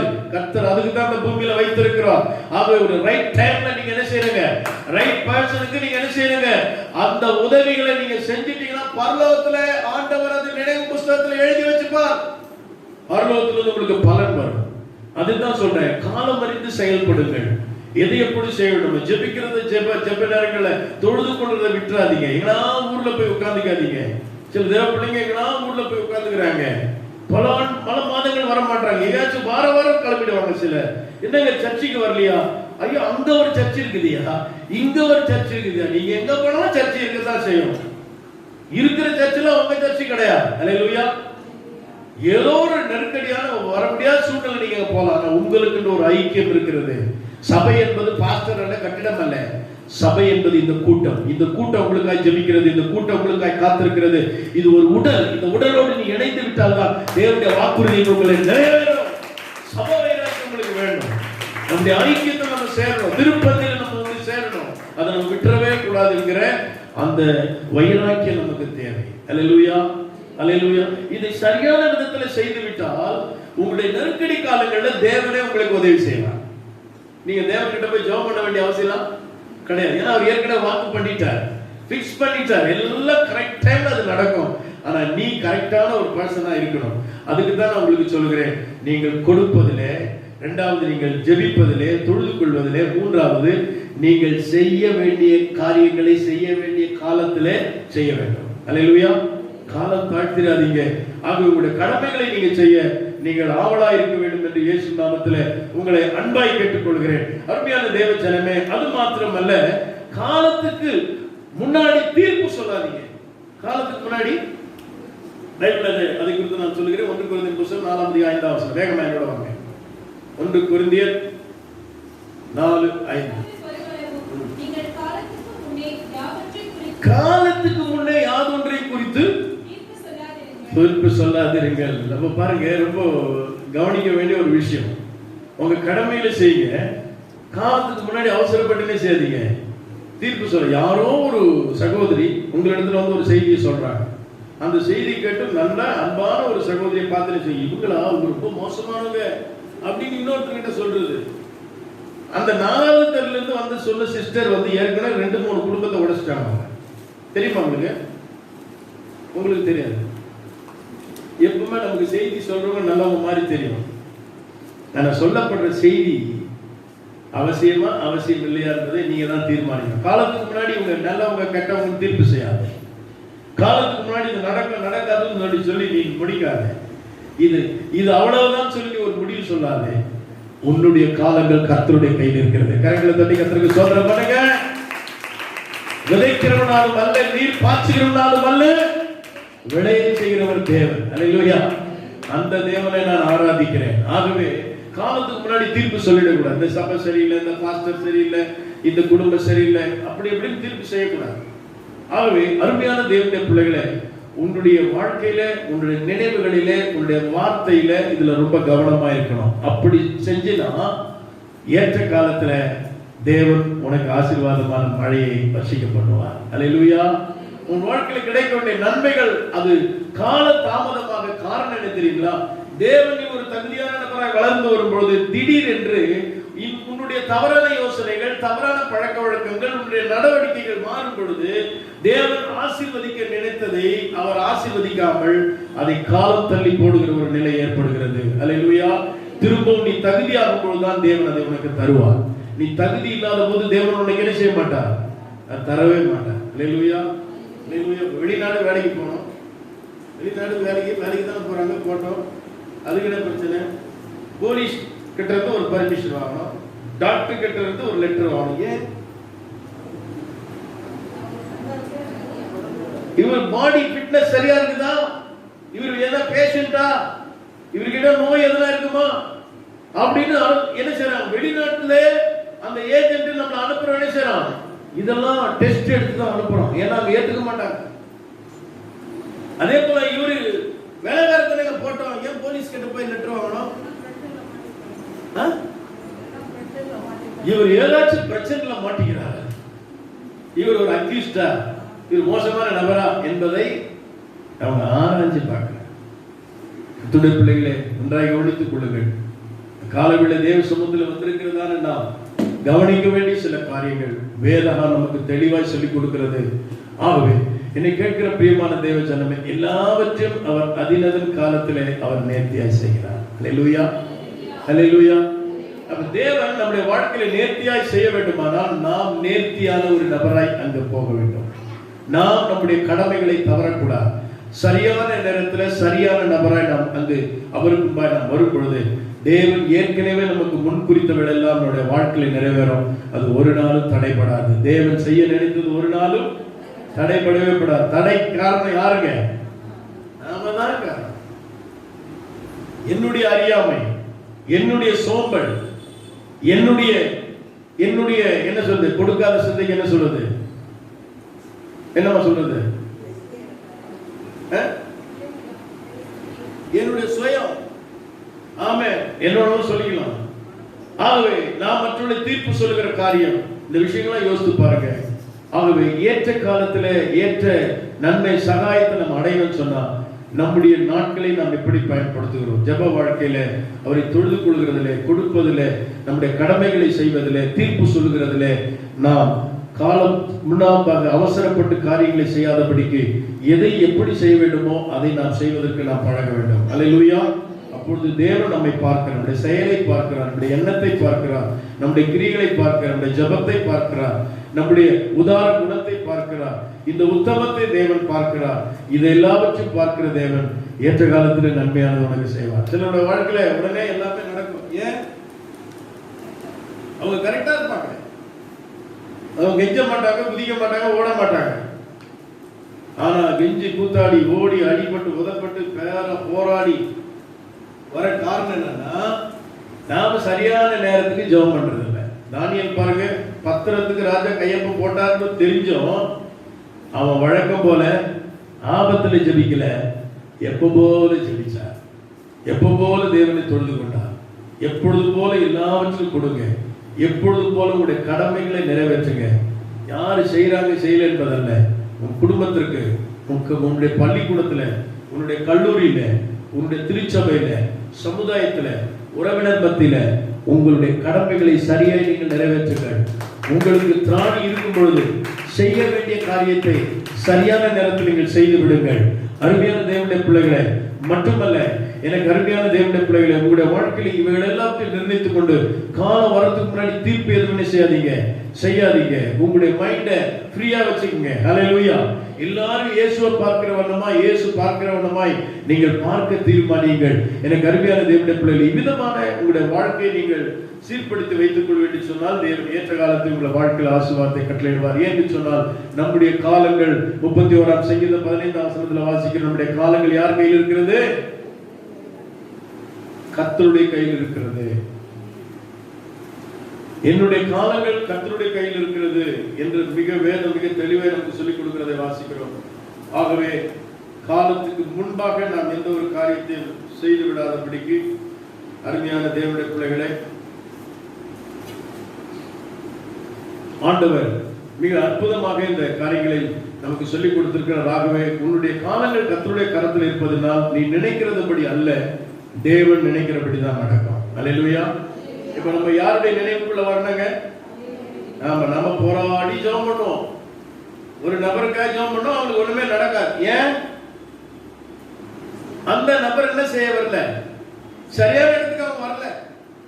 ஆனா ஆண்டவர் ஏற்கனவே அவங்களுக்கு என்ன பண்ணிட்டார்? ஆசீர்வாதங்களை ஆயத்தம் பண்ணி வைத்து விட்டார், வாக்கு பண்ணி வைத்திருக்கிறார். பைபிள்ல இருந்து நான் சில உதாரணங்களை உங்களுக்கு வேகமாய் சொல்லி முடிக்க விரும்புகிறேன். தேவன் ஆயத்தம் பண்ணின ஆசீர்வாதங்களை நாம் அடைவதற்கு நாம் நம்மை ஆயத்தப்படுத்திக் கொள்ள வேண்டும். கைகளை தள்ளி கர்த்தரை மகிமைப்படுத்தலாமா? அப்படி ஆயத்தமாய் இருந்த சிலருடைய வாழ்க்கையில தேவன் ஏற்கனவே ஆயத்தம் பண்ணி வைத்த சில அற்புதமான நிகழ்வுகளை நான் உங்களுக்கு சொல்லுகிறேன். ஆபகுக்கு 2:3 வாசிக்கிறோம். அவர் அதிநாதன் காலத்திலே அதிநாதனை நேர்த்தியாய் செய்கிறவர். நேர்த்தியாய், நீங்க ஒரு ஜெபிக்கிற ஒரு நல்ல ஜெப வீரரா இருப்பீன்னு சொன்னா உங்களுக்காக கர்த்தர் பெரிய காரியங்களை செய்வார். அல்லேலூயா. அல்லேலூயா. சரியாய் அந்த ஜெபத்தை நீங்கள் விடாமல் நீங்கள் தேவனை தொழுது கொண்ட ஒரு நபரா இருப்பீங்கன்னு சொன்னா கர்த்தர் உங்களுக்கு சரியான விதத்துல அற்புதங்களை அவர் தானாய் செய்கிறவராய் இருக்கிறார். சமீபத்துல நான் ஒரு குறு தகவலை நான் கேட்டேன். இது ஏற்கனவே எனக்கு தெரிந்த ஒரு விஷயம், நான் சபையிலையும் சொல்லி இருக்கிறேன். ஒரு சாமியார் வாட்ஸ்அப்ல சொல்றார், ஒரு இந்து சாமியார், அவர் சொல்றாரு, அமெரிக்க தேசத்திலே ஒரு சம்பவம் நடந்தது. ஆண்டவரை தொழுது கொள்கிறவர்களுக்கு எப்படி நன்மை நடந்தது பாருங்க அப்படின்றது அவர் சொல்றார். இந்த சம்பவம் நான் ஏற்கனவே அறிந்த ஒரு சம்பவம். மார்க் என்கிறதான ஒரு மருத்துவர் இருந்தார். அவர் கேன்சர் ஸ்பெஷலிஸ்டுங்க. அவர் கேன்சர் நோய்க்கான மருந்தை கண்டுபிடித்து அதை குணமாக்குகிற ஒரு நல்ல மருத்துவர். அந்த மருத்துவர் மிகவும் பிரபல்யமாகி அவர் பல இடங்களுக்கு தன்னுடைய மருத்துவ காரியங்களை குறித்து பேசுவதற்கு அவர் போய்கொண்டிருக்கும் போது ஒரு நாள் விமானத்தில் போக வேண்டும். அந்த விமானம் காலதாமதமாகிவிட்டது. அல்லேலூயா. காலதாமதமாகும் போதெல்லாம் அங்கேயும் ஒரு அற்புதம் நடக்கும் என்பதை நீங்க புரிந்து கொள்ளுங்க. ஆபகுக்கு அதான் சொல்லுது, தாமதித்தாலும் நீ காத்துரு, நான் எல்லாமே கரெக்டா செய்யறேன் பார்த்து, ஏன் எனக்கு மட்டும் லேட் ஆகுது? லேட் ஆனாலும் பிரச்சனை இல்லை, அங்கேயே நீங்க என்ன செய்யணும்? காத்துரு, அது நிச்சயமாய் நிறைவேறும். அது ஒரு நாள் என்ன செய்யாதான், பொய் சொல்லாது. அவர் என்ன சொன்னாரோ அது வாழ்க்கையில நடக்கும். நீ காத்திருக்க வேண்டும். அதுதான் வாழ்க்கையில தேவன் எதிர்பார்க்கிற விஷயம். ஆகவே எனக்கு அன்பான தேவனுடைய பிள்ளைகளே, இந்த மார்க் என்ற அந்த டாக்டர் பயணித்த போது விமானம் வந்து போக வேண்டிய டைம் மிஸ் ஆகிவிட்டது. இப்போ அவர் விமானத்தை பிடிப்பதற்கு குறிப்பிட்ட நேரத்துக்குள்ள போக வேண்டும். ஆகவே வேகமாக ஒரு காரை ஹயர் பண்ணி அந்த காரை எடுத்துட்டு போறார். காரை எடுத்துட்டு போனா கார் வேகமாவே போவார். சொல்ல, இந்த டிரைவர் இப்படி வண்டி ஓட்டுறீங்க, கார் இவ்வளவுதான் சார் வேகம் போவோம்னு சொல்றான்.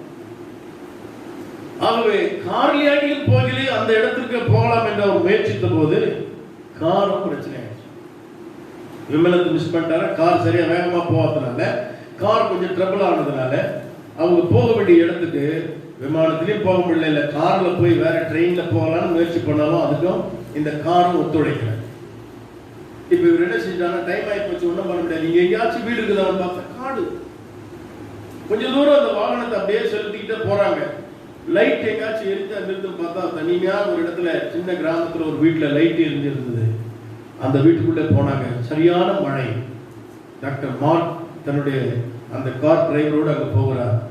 அந்த சகோதரி அவளை அழைத்து அவர்களுக்கு குளிர்ந்து அவங்க நனைஞ்சு வந்ததுனால ட்ரெஸ்ஸை துடைக்க துணிகளை கொடுக்குறாங்க. உடைய மாற்றிக்குள்ள கேட்கிறாங்க. இல்லை நாங்க இப்படி இருக்குன்னு சொல்றாங்க. அவர்களுக்கு தேநீர் கொடுக்குறாங்க. அவங்க குளிர்ல வந்ததுனால அவளுக்கு அந்த தாயார் தேநீர் கொடுத்து அந்த வீட்டில் அவர்களோடு பேசிக்கொண்டே இருக்கிறாங்க. இப்படி பேசிட்டே இருக்கும்போது அந்த அம்மா சொன்னாங்க, திடீர்னு காலை விடிய காலம் ஒரு 4 மணி 5 மணி வச்சுங்களேன்.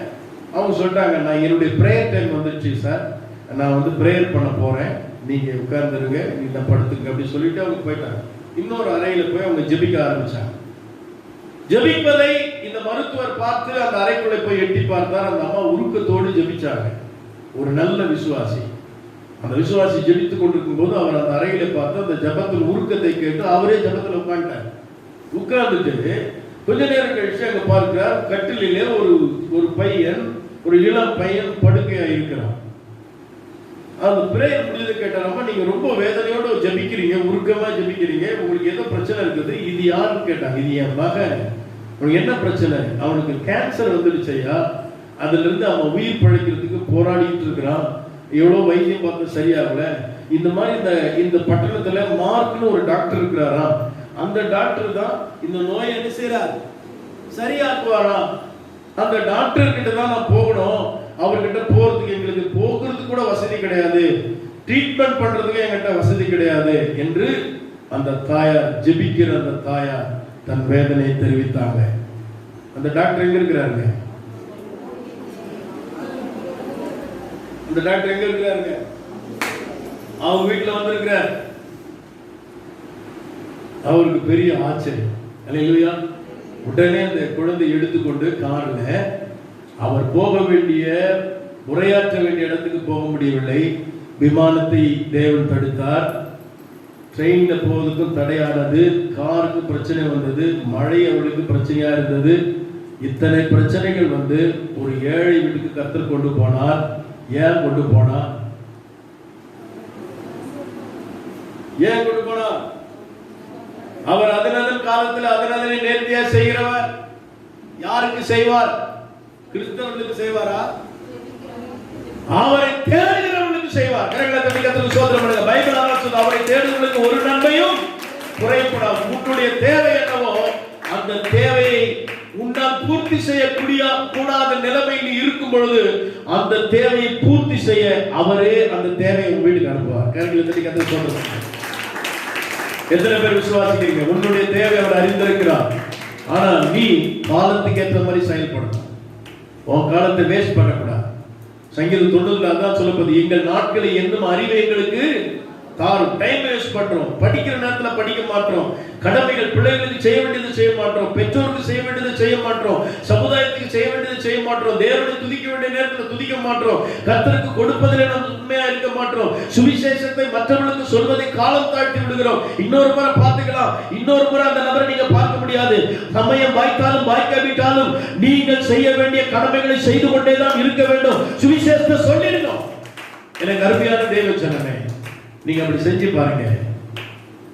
நீங்க ரைட் டைம்ல நீங்க செயல்பட்டு பாருங்க, உங்க வாழ்க்கையில கர்த்தர் ரைட் டைம்ல எல்லாம் செயல்படுவார். அல்லேலூயா. ஏன்னா ஆண்டவர் ஏற்கனவே பிராமிஸ் பண்ணிட்டார், ஃபிக்ஸ் பண்ணிட்டார். ஆனா அது நடந்தேறாமல் இருப்பதற்கு நாம தான் தகுதியாக. நம்ம எப்ப தகுதி ஆகிறோமோ அப்பதான் அது கிடைக்கும். வெளிநாடு போவதுக்கு இவ்வளவு தகுதி கேட்கிறாங்கன்னா, நம்முடைய வாழ்க்கையில் நாம் பெற்றுக்கொள்ள வேண்டிய நன்மைக்கு நாம் தகுதி அடைய வேண்டும். நம்ம காலத்தை வேஸ்ட் பண்ணிட்டு ஜோரம் அடிக்கும் போது ஜெபம் பண்ணுகிறோம். போன வாரம் கொடுத்து ஜெபமே பண்றது இல்லை. கஷ்டம் பண நெருக்கடி வரும்போது எங்கேயாச்சும் போய் பணம் கேட்டு இருக்கிறோம். உனக்கு பணத்தை கொடுத்தாரு, அப்ப நீ ஏழைக்கு நீ கொடுக்கல, இல்லாதவர்களுக்கு கொடுக்கல, கஷ்டப்படுற கொஞ்சம் கூட நினைக்கல, கர்த்தருக்கு நீங்க கொடுக்கல. யோசிச்சு பாருங்க. செய்ய வைக்கிற திராணி இருக்கும்போது நாம் செய்யாமல் போனோம், தேவனை தொழாமல் போனோம். காலம் வர்றதுக்கு முன்னாடி நம்ம தீர்ப்பு சொன்னோம். இப்படிப்பட்ட காரியங்கள் எல்லாம் விட்டு இந்த மரவீழ்ச்சி நாளிலே கர்த்தர் நம்மோடு பேசிக் கொண்டிருக்கிறார். அவர் அதினதர் காலத்தில் அதினதரை நேர்த்திய செய்கிறார். உன்னை குறித்து முன்குறித்து வைத்திருக்கிற தேவன் உன் வாழ்க்கையில் அது நிறைவேறுவதற்காக உன்னோடு அப்படி இடைப்பட்டு கொண்டிருக்கிறார். எவ்வளோ நாள் நீ வேஸ்ட் பண்ணிட்ட, எவ்வளோ நாள் உன் நண்பர்கிட்ட செலவழிச்ச, எவ்வளோ நாள் பொருளை தேடி, பணத்தை தேடி, சம்பாத்தியத்தை தேடி போனேன். ஆனா ஆண்டவர் உன்னை தேடிட்டு இருக்கிறாரு. அவர் சரியான நேரத்தில் என் மகன் வந்து என்னை துதிக்க மாட்டானா, என்னுடைய காரியங்களுக்காக ஊழியத்தை செய்ய மாட்டேனா, என்னுடைய மக்கள் கஷ்டப்படுவதற்கு அவர் உதவி செய்ய மாட்டானா என்று சொல்லி உன்னை கர்த்தர் எதிர்பார்த்திருக்கிறார். உனக்கு சமயங்களை கொடுத்தார், வாய்ப்புகளை கொடுத்தார், வாழ்க்கையை கொடுத்தார், வளத்தை கொடுத்தார், சுகத்தை கொடுத்தார். ஆனால் நீ என்ன கொடுத்தாய் ஆண்டவருக்கு? அதைத்தான் கர்த்தர் இந்த காலவில் நம்மோடு கொண்டு இடைப்பட்டுக் கொண்டிருக்கிறார். நீங்கள் கர்த்தருக்கு உங்களை கொடுக்க வேண்டும். அதுதான் 31ஆம் சங்கீதத்தில் நான் சொன்னேன், என் காலங்கள் என் கையில கிடையாது, நான் நினைக்கிற மாதிரி கிடையாது, நீங்க போடுற கணக்கு கிடையாது. சொல்லுங்க, என் காலங்கள் கர்த்தருடைய கையில் இருக்கிறது. என்னுடைய காலங்களை, என்னுடைய வாழ்க்கையில் நடக்க வேண்டிய எல்லா விஷயங்களும் அவர் ஏற்கனவே முன்குறித்து வைத்திருக்கிறார். அவர் மனசு வச்சா என் வாழ்க்கையில் எல்லாம் நடக்கும். எப்ப இஷ்டம் போல வாழ்றதுக்கு வாழ்க்கை அல்ல, அவர் விருப்பத்தின்படி வாழ்கிற வாழ்க்கைக்கு இன்னைக்கு நம்ம ஒப்பு கொடுக்க வேண்டும். பாருங்க, இப்படி கர்த்தருக்காக சரியான நேரத்தில் வாழ்ந்த தேவ பிள்ளைகளுக்கு நடந்த அற்புதங்களை நான் ஏற்கனவே பிக்ஸ் பண்ணின சில காரியங்களை உங்களுக்கு சொல்கிறேன். ஆதியாகமம் 22:13 வசனத்தை வாசித்து பார்க்கும்போது, ஆபிரகாம் தன்னுடைய ஒரே குமாரனாகிய ஈசாக்கை பலி செலுத்த கொண்டு போகிறார். வேதாகமம் சொல்கிறது, ஆபிரகாம் தன்னுடைய பிள்ளையான மேல் கைகளை அவன் உயர்த்தின போது, அவனை கொல்லுவதற்கு கரத்தை உயர்த்தின போது ஆண்டவர் அதை தடுத்து நிறுத்தி, உன் பிள்ளையாண்டான் மேல் கையை போடாதே அப்படின்னு சொல்லிட்டார். பாருங்க, ஆபிரகாம் நிறுத்திட்டாரு. உன்னுடைய ஏகசுதன் ஒரே மகன் என்று நீ பாராமல் எவ்வளவு தியாகம் செஞ்சிருக்கிற, எவ்வளவு ஒரு கீழ்ப்படிதல், எவ்வளவு ஒரு பயபக்தி உங்ககிட்ட, எவ்வளவு ஒரு உண்மை, இத்தனை பெரிய தியாகம் செய்வதற்கு துணிஞ்சிட்டு ஆபிரகாம், நான் இப்பொழுது பார்க்கிறேன் நீ கர்த்தருக்கு பயப்படுகிறேன் அப்படி சொல்லிட்டு பாருங்க. இதுவரைக்கும் அங்க இருந்த ஆட்டுக்குட்டி கண்ணுக்கு தெரியல. அடுத்த கடமை அங்கே ஒரு முற்புதரில ஒரு ஆட்டுக்கடை என்ன செய்யுதுங்க, சிக்கி இருக்கிறதை அவன் கண்டான் அப்படி எழுதிருக்கு. அல்லேலூயா. அப்போ இந்த ஆட்டுக்கடை எப்படி வந்துச்சு? ஆபிரகாம் வரதுக்கு முன்னாடியே ஆண்டவர் ஏற்கனவே முன்குறிச்சு வச்சுட்டார். அல்லேலூயா. இவன் ஏறி வரும்போது அதுவும் ஏறி வந்தாச்சு. அல்லேலூயா. அது அந்த புதரில் சிக்கி இருந்தது. உங்களுடைய ஆசீர்வாதங்கள் கூட அப்படிதான் இருக்குதுங்க, உங்க கண் முன்னாடி தான் இருக்குது. நீங்க அர்ப்பணிக்கிற வரைக்கும் கண்ணுக்கு தெரியாது. உங்க வேலை வாய்ப்பு உங்க கண்ணு முன்னாடி தான் இருக்குது. உங்க எதிர்கால துணை உங்க கண்ணு முன்னாடி தான் இருக்குது. கண்ணு முன்னாடி தான் இருக்குது. நீங்க எங்கனா யோசிக்க போறீங்க? உங்களுடைய வாழ்க்கையின் ஆசீர்வாதங்களை நான் சொல்கிறேன், கர்த்தர் உனக்கு முன்குறித்தவைகளை யாரும் மாற்ற முடியாது. அல்லேலூயா. அது ஏன் கிடைக்கலனா, நீங்க கீழ்ப்படியாத வரைக்கும் கிடைக்காது. நீங்க கீழ்ப்படியாத வரைக்கும் உங்க கண்ணுக்கு அது தெரியாது.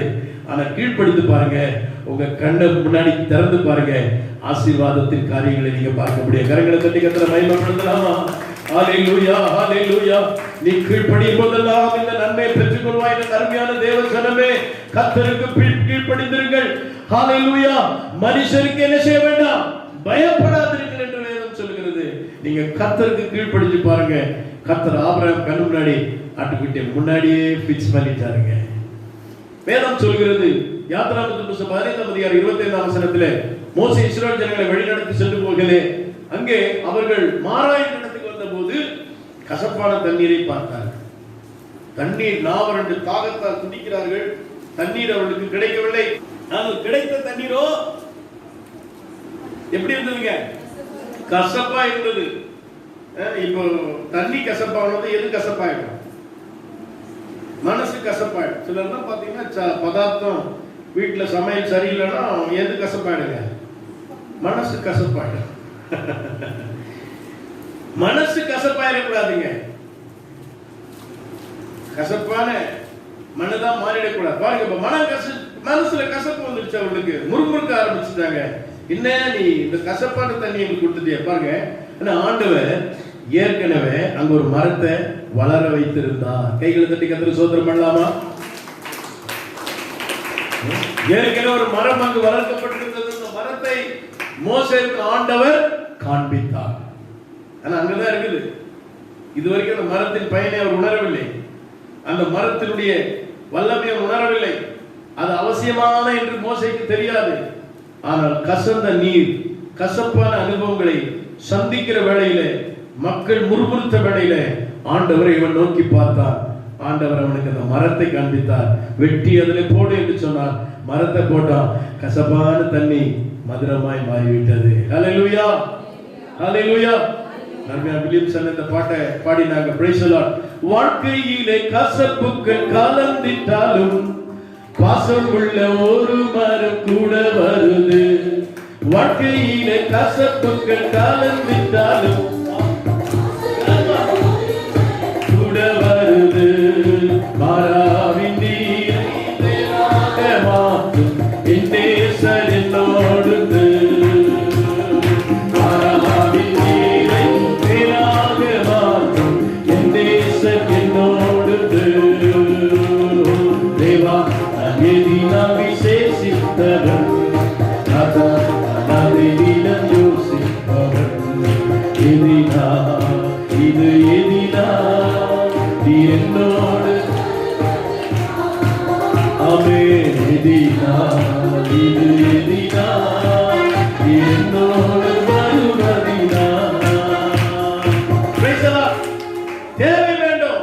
அவன் தேவையை ஏற்கனவே ஆண்டவர் வச்சிட்டாரு. சரியான கீழ்ப்படிதலுக்காக ஆட்டை காமிக்கல. கீழ்ப்படிந்த உடனே ஆட்டை காமிச்சிட்டாரு. அல்லேலூயா. இங்க பாருங்க, நெருக்கடி, கசந்து விட்டார்கள், முறுமுறுக்கிறார்கள். ஏற்கனவே மரம் அங்க இருக்குது. கசப்ப நீக்கிற மரத்தை அங்க இங்க ஓட வேண்டியதில்லை, பக்கத்திலே வச்சிருக்கிறார். அம்மா, எவ்வளவு நல்ல ஆண்டவர்கள் நம்ம ஆண்டவர் முன்குறித்து வைத்திருக்கிறார். ஹல்லேலூயா. உன் கசப்பை மாற்றுகிற தேவன் அருகே இருக்கிறார். ஆமென்.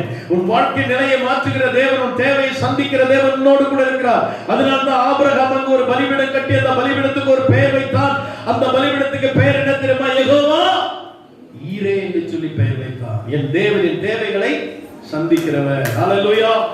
மூன்றாவது பாருங்கள், 1 ராஜாக்களின் புத்தகம் 17ஆம் அதிகாரம் 4-6 வசனங்களை வாசித்து பார்க்கும் பொழுது, நீங்கள் 1 ராஜாக்கள் அதே 17ஆம் அதிகாரம் 6ஆம் வசனத்தில் 4ஆம் வசனம் 6ஆம் வசனத்தில் வாசிக்கும் பொழுது இங்க ஒரு சம்பவத்தை நாம் வாசிக்கிறோம். அருமையான தேவனுடைய பிள்ளைகளே, எலியாவை கர்த்தர் சாரிபாத்துக்கு போக சொல்றார். எங்க போக சொல்றாரு?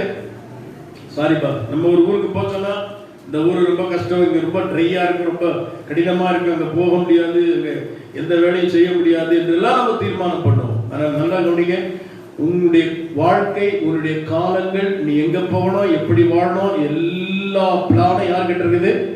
கர்த்தர் கையில இருக்குது. கர்த்தர் எங்க இருக்கிறார்? உன்னோடு கூட இருக்கிறார். அல்லேலூயா.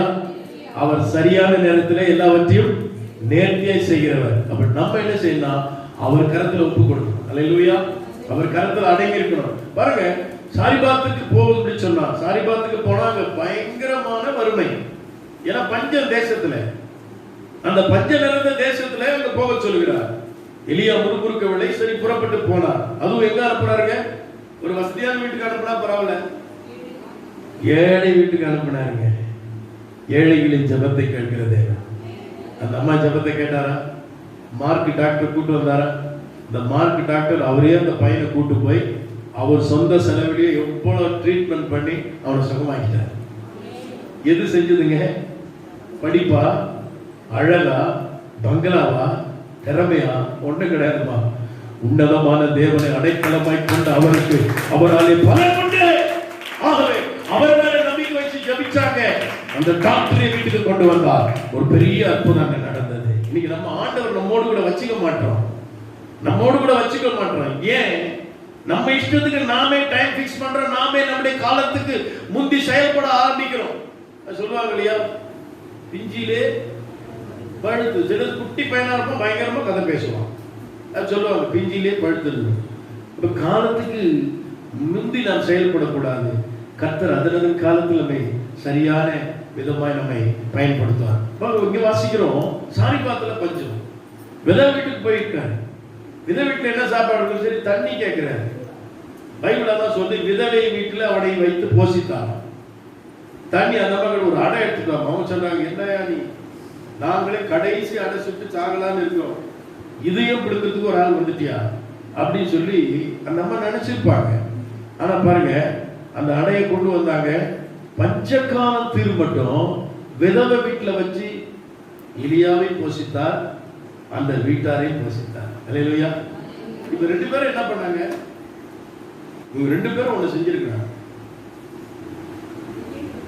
என்ன செஞ்சிருப்பாங்களோ, இந்த ஐயா கண்டுபிடிச்சு சொல்லட்டுமா அப்படின்னு கீழ்படிஞ்சாங்கன்னா 2 பேரும் என்ன பண்ணாங்க, அட உனக்கு தர முடியாது போயா அப்படின்ட்டாங்கன்னா, சாரி பார்த்து வித கதை சப்ஜெக்டா வந்திருக்காது, பஞ்சத்துல அழிஞ்சு போயிருப்பாங்க இல்லையா.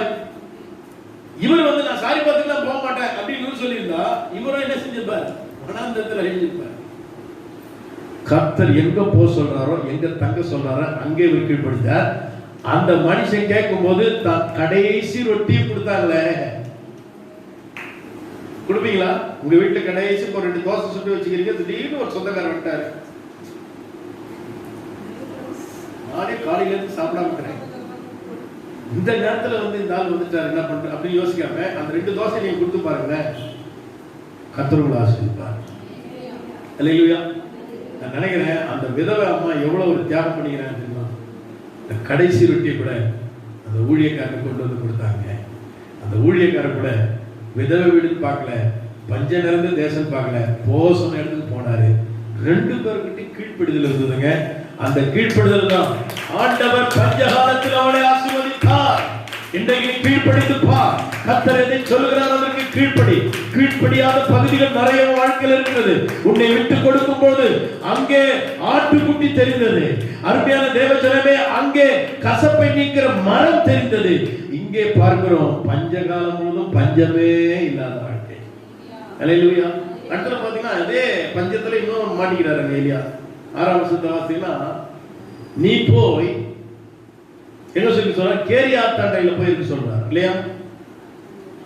அங்க போயிட்டு கேரியாத் ஆற்றண்டையில போய் அங்க இருக்கு சொன்னா, தேவச்சனமே அங்க இருக்கிற ஆத்துல தண்ணீரை குடிச்சிட்டு உனக்கு காகத்துக்கு நான் கட்டளையிடும். ஆண்டவர் சொல்றாரு, நான் உனக்கு காகத்தை கட்டளையிடுவேன், அவரு காகம் ஒண்ணு வந்து என்ன செய்யும், போஷிக்கும் அப்படின்னு சொல்றாரு.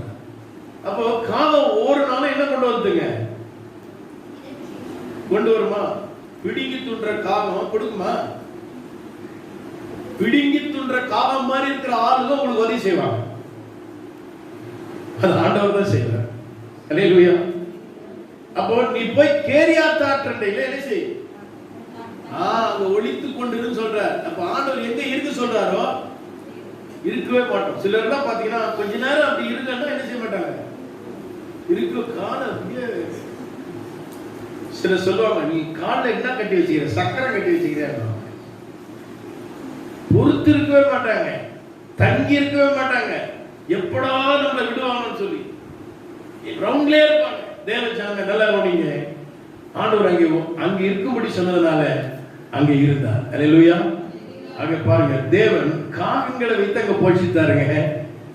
இல்லையா சொல்லுங்க, என்ன போய் அங்க ஆத்துல போயிருக்கு சொல்றீங்களே, காக்கா வேற சொல்றீங்க, இதெல்லாம் நடக்குமா ஆண்டவரே? வேற ஆள் யாருன்னா பாருங்க, நான் வரேன் அப்படின்னு சொல்லி போறேன். அல்லேலூயா.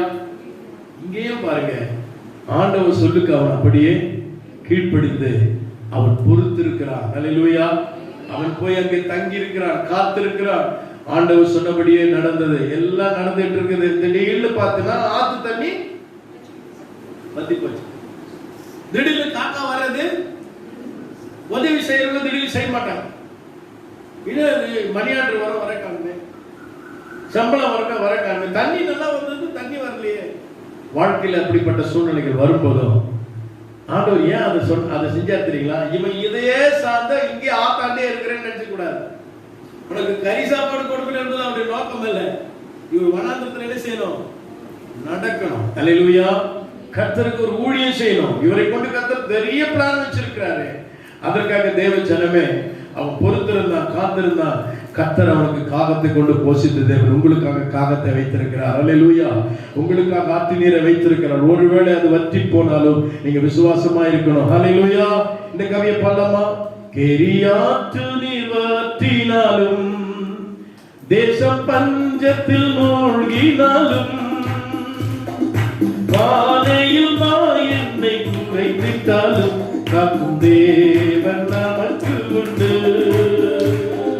பானையில் எண்ணெய் குறைத்திட்டாலும் காக்கும் தேவன் நமக்கு உண்டு. கர்த்தர் உண்டு. ஆமென். அவர் அற்புதம் உண்டு. கர்த்தர் உண்டு. வார்த்தை உண்டு. தூதர் உண்டு. அவர் அற்புதம் உண்டு. ஹல்லேலூயா. உன்னை எந்த இடத்திலும் போஷிக்கிற ஒரு தேவன் நம்மோடு கூட இருக்கிறார். நீ பொறுத்திருக்கிற அவசரப்படக்கூடாது. ஹல்லேலூயா. நீ இருக்க சொல்லுகிற இடத்துல இருக்கணும். ஏன்னா உன் வாழ்க்கை யார் கையில் இருக்கிறது? அப்ப இங்க அற்புதம் நடந்த நபர் தான் பாத்தீங்கன்னா அவங்க தான் சொந்தமா செயல்படல, தேவனே அவர்களை இயக்கினார்.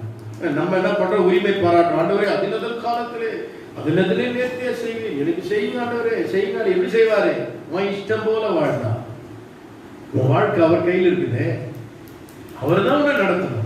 அவர் விருப்பப்படிதான் நீ வாழணும். சரியான நேரத்தில் எதை செய்ய சொல்றாரோ நீ அதை செய்யணும். எப்படி வாழ சொல்றாரோ வாழணும்.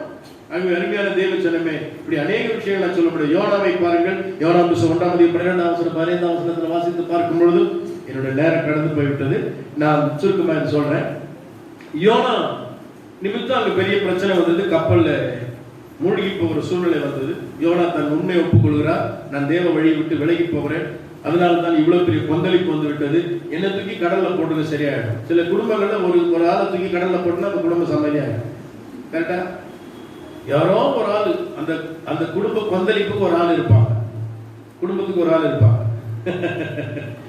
குடும்பம் பாடாப்படும், இந்த இடம் பாடாப்படும். ஒரு கம்பெனி, ஒரு ஆபீஸ்ல கூட எடுத்தீங்கன்னா ஒரு ஆள் இருப்பாங்க. அங்க இடர்கள் உண்டு பண்ற ஒரு ஆள். இங்க இருக்கு அங்க சொல்லுவாங்க, அங்க இருந்து அதிகாரிகிட்ட சொல்லுவாங்க, இங்க இருந்து முடிச்சு போட்டுருவாங்க, ஒன்னா இருக்கிறவங்களுக்கு எடுத்து விட்டுருவாங்க. ஒரே ஒரு ஆள் தான், ஒரே கொந்தளிப்பா இருக்கு. என்னன்னு பார்த்தா அந்த ஒரு நபர். அவங்க போய் கம்முன்னு ஒண்ணு தெரியாத புள்ள மாதிரி அடித்துட்டு போய் படுத்துப்பாங்க. தேவ பிள்ளைகளே பாருங்கள், யோனாவை தேடுறாங்க. ஒரு ஆள் கடமை, அந்த பேர் உள்ள ஆளு அவர் எங்க இருக்கிறார் தேடினா அடித்தட்டுல போய் படுத்துட்டார். இவ்வளவுக்கு விஷயம் அவர் தான், கொந்தளிப்புக்கு காரணம் அவர் தான். அவர் எழுந்து சொன்னாரு, என்னால்தான் அந்த கொந்தளிப்புங்க, என்ன தூக்கி கடல்ல போட்டீங்கன்னா எல்லாம் சரியாகும். நம்ம கூட சில நேரத்தில் அப்படிதான் சொல்லுவோம், நான் செத்துட்டேன்னா நீங்க எல்லாம் நிம்மதியா இருப்பீங்க.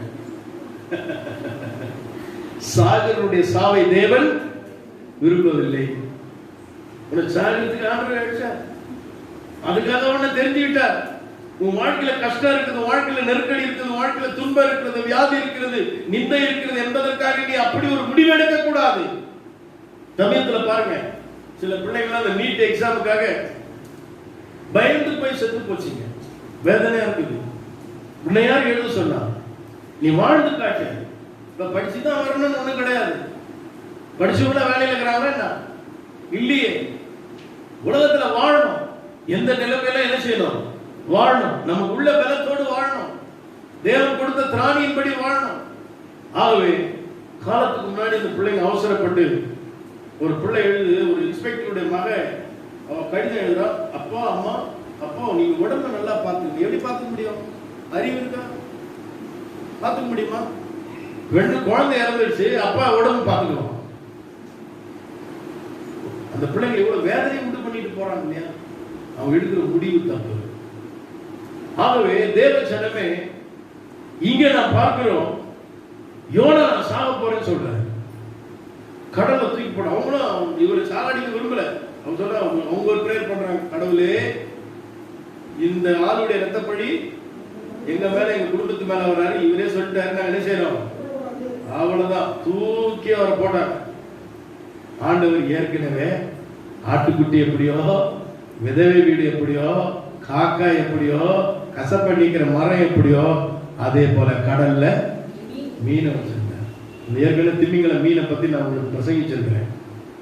எந்தெந்த டைப் இருக்குது, அதனுடைய ஜீரண பகுதியில் எங்க போய் யோனா இருந்தாரு, இப்படி பாதுகாக்கப்பட்டார். அப்படி பெரிய மீன்ல இருந்து உயிர் பிழைத்தவங்க 2 பேரை குறித்து நான் சாட்சி. மீனின் வயிற்றில அவர் இருந்தார். மீன் கீழ்படிது பாருங்க. நம்மளா இருந்தா நீ தப்பிச்சு போயிடு, நான் வெங்கப்பாத்திலே இறங்கி போயிடு, பாஸ்டர் வேற வேலை இல்லை, நெல்லூர் ஊழியத்துல தான் கூப்பிடுவாரு அப்படின்னு நம்ம இறங்கி விட்டுருவோம். ஆனா மீன் கரெக்டா வேலை செய்யுது. எங்க கொண்டு போதுங்க? நினிவேல போய் தான் கக்குச்சு. ஒரு ஊர் மாறி கூட என்ன செய்யலங்க, மிஸ் ஆகலங்க. சகலம் அவருடைய கரத்தில் இருக்கிறது. எல்லாத்தையும் அவர் தான் இயக்குகிறார். நீ நினைச்சிட்டு இருக்கிற என் அறிவால, என் திறமையால, என் அழகால, என் அந்தஸ்தால நான் வாழ்றேன்னு சொல்லி கிடையவே கிடையாது. இன்றைக்கு நான் சொல்லுகிறேன், உன்னுடைய காலம் கர்த்தருடைய கையில் இருக்குது. அவர் கையில நீ இருக்கிறாய். அவர் உன்னை பயன்படுத்தட்டும். நீ சரியான நபராய் சரியான நேரத்தில் ஆண்டவருக்காக வாழ கற்றுக்கொள். கர்த்தர் எல்லாவற்றையும் சரியா செய்வார். பாருங்க, அவன் ஓடி போக பார்த்தா சாகலை, அவனை பிழைக்க வைத்தார். ஆண்டவர் நினிவே கொண்டு போனார். தன்னுடைய ஊழியத்தை நிறைவேற்றாம உன்னை விட மாட்டேன்னு ஒரு முடிவு பண்ணார் ஆண்டவர். செஞ்சாரா? எலியாவும் இப்படிதான் சொன்னார், நான் சாகட்டும் விடல. சாகருடைய சாவை தேவன் விரும்பவில்லை, தன் ஊழியத்தை நிறைவேற்றினார். என்னை கேட்கிற அருமையான தேவன் சொன்னார், மீனுக்கு கட்டளையிட்டார். இறுதியாக ஒன்றை சொல்ல முடியும், மரியாதை குறித்து நான் சொல்ல முடியும். அவர் கல்லறைக்கு போனார். அங்கு போகும்போது சொன்னார், முதல்ல மரியாதை மற்ற சகோதரிகளும் மார்க் 16:1-2 வாசிக்கிறோம், மத்திய 28:1-2 வாசிக்கிறோம். அந்த வசனங்களை வாசிக்கும் பொழுது அவங்க முன்னாடியே போனாங்க. ஐயோ, அவங்க பெரிய கல்லு போட்டு வச்சிருக்குமே, கல்லை யார் புரட்டுவார்? ஆண்டவர் ஏற்கனவே பிக்ஸ் பண்ணி வச்சுட்டார். கல்லை புரட்டுவதற்கு தூதர்களை நியமித்து வைத்து விட்டார். வருகிறவர்களை நேசிக்கிற பெண்கள், அவர்களுக்கு பலன் இல்லை, உனக்கு சத்துவம் இல்லை, பலன் இல்லை, உன்னுடைய சுமக்க முடியாத பாரங்களோடு ஆராதனைக்கு வந்திருக்கலாம். ஆனால் ஆண்டவர் உனக்காக கல்லை புரட்டுவதற்கு தன் தூதனுக்கு கட்டளையிடுவார். கைகளை தண்ணி கத்தரை மகிமைப்படுத்துங்க. ஹல்லேலூயா. தேவ ஜனமே, ஆண்டவர் எல்லாம் முன்னாடி முன்குறிச்சு வைக்கிறாரம்மா. கல்லை புரட்டுறதுக்கு ஒரு ஆளு. கடைசியா பாத்தீங்கன்னா அப்போஸ்தலர்கள் யோவான் 21:5 வார்த்தை பாத்தீங்கன்னா, இந்த சத்தியம் முடியுது. அதனால தான் நான் வேகமா கொஞ்சம் நேரம் எடுத்து சொல்லிடுறேன். கவனித்து பாருங்கள். அப்போஸ்தலர்கள் மீன் பிடிக்க போயிடுறாங்க, ஊழியத்தை விட்டுட்டாங்க. இயேசு உயிர்த்தெழுந்து அவளை போய் சந்திக்க போறாரு. சந்திக்க போகும்போது கேட்கிறாரு, சாப்பிட எதனா இருக்குதான்னு கேட்கிறாரு. அவங்க சொல்றாங்க, ஐயா ராவ் முழுதும் மீன் பிடிச்சோம், இயேசு கண்டுபிடிக்க முடியல, ராவ் முழுதும் மீன் பிடிச்சோம், ஒண்ணுமே கிடைக்கல. அப்படியா? நான் சொல்ற போய் வலையை போடுங்கன்னாரு. வலது புறத்துல வலையை போட்டாங்க. 153 பெரிய மீன்கள், வலை கிழியத்தக்கதான மீன்களை பிடித்து கொண்டு வராங்க. அல்லேலூயா. அந்த மீன் இப்பவும் கலிலேய கடல்ல இருக்குதான். இயேசு பேதுரு பிடிச்சாரு, அந்த மீன் ரகம் அதெல்லாம் ஆராய்ச்சி பண்ணி கண்டுபிடிச்சு வச்சுக்கிறார். பெரிய மீன் 153 விதமான அந்த 53 மீன்களை பிடித்து கொண்டு, வலை கிழியத்தக்கதான மீன்கள் பிடித்து கொண்டு வராங்க. ஏன்னா சாப்பிட கேட்டாரு அவரு. ஆகவே ஆனா இயேசு ஏற்கனவே என்ன வச்சிருக்கிறாருங்க, அவர் மீன் பொறிச்சு அப்பதான் ரெடி பண்ணி வச்சிருக்கிறார். இவங்களிடத்துல கேட்ட ஆண்டவருக்கு அவர் சொல்ல, வாங்க சாப்பிடுங்கன்றாரு. நாங்க இப்பதானே மீன் பிடிச்சு, உங்களுக்கு எப்படி வந்தது? அல்லேலூயா. அவர் சர்வ வல்லமுள்ள தேவன். அவர் எந்த ஒரு மனிதனிடத்திலும் தனக்கு பணிவிடை கேட்கவில்லை. எந்த மனிதனிடத்திலும் எனக்கு தோசை சுட்டு என் போட்டா முன்னாடி கேட்கல. யாருன்னா அப்படி வச்சுங்கன்னா இது மேல செய்யாதீங்க. அவர் வீட்டு சாப்பாடு சாப்பிடுற தேவன் அல்ல, அவருக்காக வாழும்படி உன்னை அழைக்கிறார். அதுதான் அவருக்கு உணவு, அதுதான் உணவு. ஆண்டவரே, நாங்கள போய் சாப்பிட்டு வந்து நீங்க எங்க சாப்பிட்டீங்க? நான் சாப்பிட்டேன். எங்க சாப்பிட்டீங்க? நீ சமாரியா ஸ்திரீக்கு என்ன செஞ்சாருங்க? சுவிசேஷம் சொன்னார். என் பிதாவின் சித்த செய்துதான் எனக்கு போஜனம் சொன்னாருங்க. நர்மையான தேவ ஜனமே, பாருங்க, உன்னிடத்துல உணவை கேட்கவில்லை, உனக்கு உணவு கொடுக்கிறவர் நம்முடைய தெய்வம். அல்லேலூயா. ஆகவே அதையும் அவர் ஆயத்தம் பண்ணி வச்சிருந்தார். உன்னுடைய தேவையெல்லாம் அறிந்த தேவன். நீ ராவெல்லாம் கஷ்டப்பட்டிருக்கிற, இப்போ 153 பெரிய மீன் வரை இழுத்துட்டு வர எவ்வளோ கஷ்டம். உனக்கு உணவை தேவன் ஆயத்தம் பண்ணி வைத்திருக்கிறார். அல்லேலூயா. உன் வேதனைகளை அறிந்த தேவன், உன் தேவையை அறிந்த தேவன், உன் ஏக்கத்தை அறிந்த தேவன், உன் தனிமையை அறிந்த தேவன், எல்லாவற்றையும் அறிந்தவர். முன்னமே உனக்காக எல்லாவற்றையும் ஆயத்தம் செய்து வைத்திருக்கிறார். அல்லேலூயா. எத்தனை பேர் இந்த விசுவாசிக்கிறோம்? இந்த காலவெளியில எனக்காக யாவற்றையும் செய்து முடிக்கிற ஒரு தேவன், எனக்காக யாவற்றையும் செய்து முடிக்கிற ஒரு தேவன். ஓ அல்லேலூயா. அவர் செய்ய நினைத்தது தடைபடாது. என்னை முன்குறித்திருக்கிற காரியங்களை என் வாழ்க்கையில் அவர் நிறைவேற்ற வல்லவராய் இருக்கிறார். ஆமென், ஆமென். Glory to God, glory to God, glory to God, glory to God. அந்த நிச்சயத்தோடு கூட நாம் ஆண்டவரிடத்தில் நம்மை ஒப்புக் கொடுப்போம். நம்ம எல்லாரும் சேர்ந்து அந்த ஜெபத்தை சொல்லலாமா? பரலோக பிதாவே, குமாரனாகிய இயேசுவின் நாமத்தில் உம்மிடத்தில் வருகிறோம். நீங்கள் ஆண்டவரே, எங்களுடைய காலத்தில் நாங்கள் சரியாய் செயல்பட எங்கள் நாட்களை எண்ணும் அறிவை எங்களுக்கு தாரும். கொடுப்பதிலே, ஜெபிப்பதிலே, ஆண்டவரே எங்கள் கடமைகளை செய்வதிலே, தகப்பனே நாங்கள் நற்செய்தி அறிவிப்பதிலே, சகல காரியத்திலேயும் எங்களுடைய கடமைகளை நிறைவேற்ற சரியான நேரத்தில் சரியானவர்களை செய்ய எங்களை தகுதிப்படுத்துக. நீர் அதினதின் காலத்தில் நேர்த்தியா செய்கிற தேவன். நாங்கள் காலம் தாழ்த்தி செய்த காரியங்களுக்காக மனம் வருந்துகிறோம். ஆண்டவரே, செய்ய திராணி இருக்கும் பொழுதே நான் அதை செய்யாமல் இனி போக மாட்டேன். என்னை நான் ஒப்புக் கொடுக்கிறேன். காலத்துக்கு முன்பாக தீர்ப்பு சொல்ல மாட்டேன். உமக்காக, உம்முடைய வேலைக்காக காத்திருப்பேன். என்னை ஒப்புக் கொடுக்கிறேன் ஆண்டவரே. விசேஷமாக நீர் ஏற்கனவே ஆயத்தம் பண்ணினவைகளை இன்றைக்கு நாங்கள் கேட்டோம். ஆபிரகாமுக்காக, எலியாவுக்காக, யோனாவுக்காக, ஆண்டவரே வேதாகமத்திலே மரியாளுக்காக, பேதுருவுக்காக கர்த்தாவே ஆயத்தம் பண்ணின அநேக விஷயங்களை, மோசேவுக்கு ஆயத்தம் பண்ணினதை நாங்கள் இன்னைக்கு கேட்டோம். ஏற்கனவே எங்களுக்காக யாவற்றையும் முன்குறித்து வைத்திருக்கிற தேவன் எங்கள் வாழ்க்கையில் நிறைவேற எங்கள் வாழ்க்கையை சரியான நேரத்திற்கு சரியான விதத்தில் எங்களை ஒப்புக் கொடுக்கிறோம். அற்புதம் செய்வீராக. படைக்கிறோம் ஆண்டவரே. எங்கள் எண்ணப்படி அல்ல, என்னுடைய காலங்கள் உம்முடைய கரத்தில் இருக்கிறது. இயேசுவின் மூலம் செபிக்கிறேன் பிதாவே, ஆமென். காலையில் இந்த நேரம் வரைக்கும் தேவன் நம்மோடு இடைப்பட்டதற்காக சோத்திரம் சொல்லுவோம். சோத்திரம். ஆறாவது நேரத்திலே கர்த்தர் நம்மோடு அசைவாடினார். தேவன் தம்முடைய பிரசன்னத்தினால் நம்மை நிரப்பினார். பலவிதமான சூழ்நிலை வந்து நம்முடைய வாழ்க்கையில் அவர் இடைப்பட்டார். மகத்தான காரியங்களை செய்தார். இந்த வேளையில் கர்த்தர் நம்மோடு பேசின வார்த்தைகளை மறக்க கூடாது. அவர் முன்குறித்திருக்கிறார். இதை மைண்ட்ல வச்சுங்க. வரைந்து வைத்திருக்கிற தேவன் முன்குறித்து வைத்திருக்கிறார். எல்லா விஷயத்தையும் இதெல்லாம் இப்ப நடக்கும் சொல்லி ஆண்டவர் ஏற்கனவே ஆயத்தம் செய்திருக்கிறார். சரியான நேரத்தில் சரியான நபருக்கு ஆண்டவர் அதை செய்ததை இன்னைக்கு வேதத்திலிருந்து நான் உங்களுக்கு எடுத்து சொன்னேன். உனக்காக ஒரு மரம், உனக்காக ஒரு ஆட்டுக்குட்டி, ஆமா, உனக்காக ஒரு வீணை கட்டளையிட்டு இருக்கா, உனக்காக தூதர்களை கட்டளையிட்டு இருக்கிறார், காகத்துக்கு கட்டளையிட்டு இருக்கிறார். தேவன் உனக்காகவே எல்லாவற்றையும் ஆயத்தம் பண்ணி வைத்திருக்கிறார். உன் சூழ்நிலை அவருக்கு தெரியும் சகோதரியே, உன் சூழ்நிலை அவருக்கு தெரியும் சகோதரனே. ஆகவே காலத்துக்கு முன்பாக நீ தீர்ப்பு சொல்லாதே. தேவன் சொன்னது நிறைவேறும். அந்த தரிசனங்கள் நிறைவேறும். அதுக்கு நீ காத்திரு. அது பொய் சொல்லாது.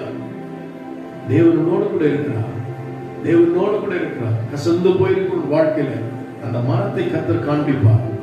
அவனோடு வந்து இந்த கசப்பை மாற்றுகிற தேவனாய் இருக்கிறார்.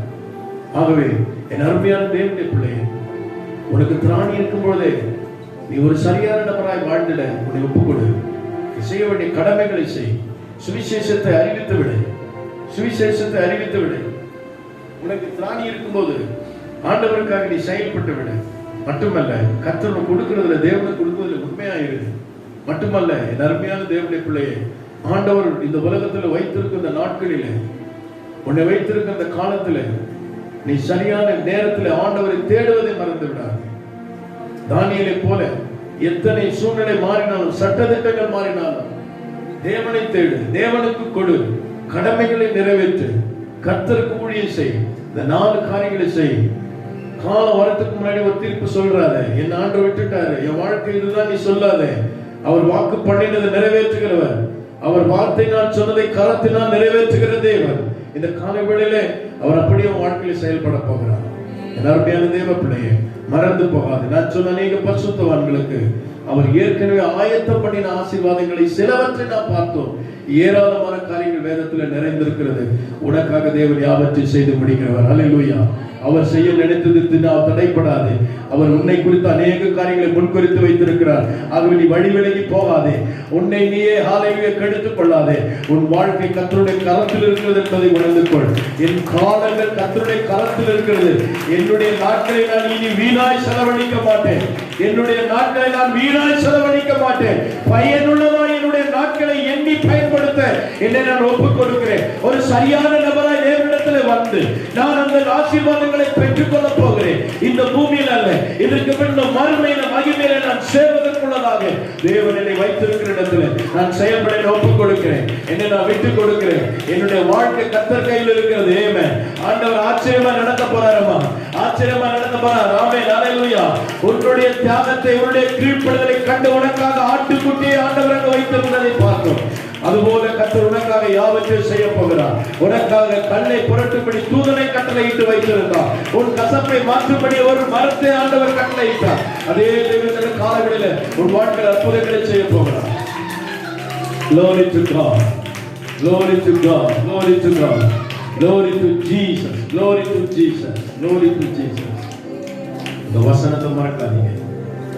எனக்காக முன் குறித்து வைத்திருக்கிற தேவன், என் காலங்கள் அவர் கரத்தில் இருக்கிறது. அவரால் நான் நடத்தப்படும் பொழுது, அவர் விருப்பப்படி நான் வாழும் பொழுது, அதிநந்தன் காலத்திலே அதிநந்தனை நான் சிறப்பாய் பெற்றுக் கொள்வேன். இந்த விசுவாசத்தோடு இருக்க இரக்கங்களின் பிதாவே, இந்த காலை பொழுதுகளோடு இடைப்பட்டு தொடர்ந்து உடைய பிள்ளைகளோடு இடைப்படுகிறாக. ஆண்டவரே, ஒரு நெருக்கடியான காலத்தில் உங்களை தொழுது கொள்ள வேண்டும் மக்களை கொண்டு வந்து, எத்தனையோ தேவைகள் இருப்பினும், சூழ்நிலைகள் இருப்பினும், நெருக்கடிகள் இருப்பினும் நாங்கள் நம்பி வந்திருக்கிறோம். நம்முடைய பிள்ளைகளுக்கு எவ்விதமான உடல் சார்ந்த பலவீனங்கள் வராதபடி காத்துக்கொள்ளுங்க. விசேஷமாக ரூபன், செல்வியுடைய குடும்பத்துக்கு பரிபூர்ண சுகத்தை கொடுங்க. யாரெல்லாம் பலவீனத்தில் இருக்கிறாள் அந்த பிள்ளைகளை விடுவீங்க. வந்திருக்கிற பிள்ளைகளை நீங்கள் பாதுகாப்புக்குள்ள வைத்துக் கொள்ளுங்க.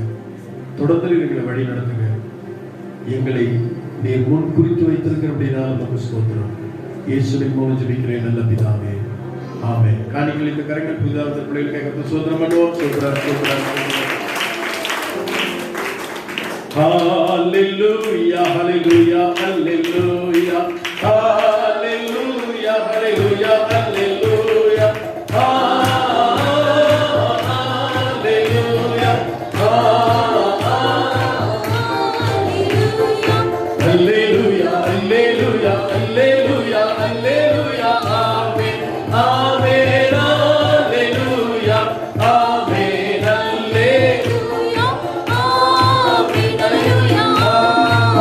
hallelujah,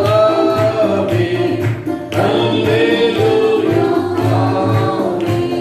யாரும் சேர்ந்து சொல்லுங்க, என் ஆத்துமாவே கர்த்தரை ஸ்தோத்திரி, முழுமே பரிசுத்த நாமத்தை ஸ்தோத்திரி, என் ஆத்துமாவே கர்த்தரை ஸ்தோத்திரி, அவர் செய்த சகல உபகாரங்களை மறவாதே. ஆமென். நம்முடைய கர்த்தராகிய இருக்கிற இயேசு கிறிஸ்துவின் கிருபை, பிதாவாகிய தேவனுடைய அன்பும், பரிசுத்த ஆவியானவரின் அன்பினைக்கும் வழிநடத்தலும் சமாதானம் இன்றும் என்றும் சதா நாட்களிலும் நம் அனைவரோடு கூட என்றும் இருப்பதாக. ஆமென். God bless you. கர்த்தர் உங்களை ஆசீர்வதிப்பாராக.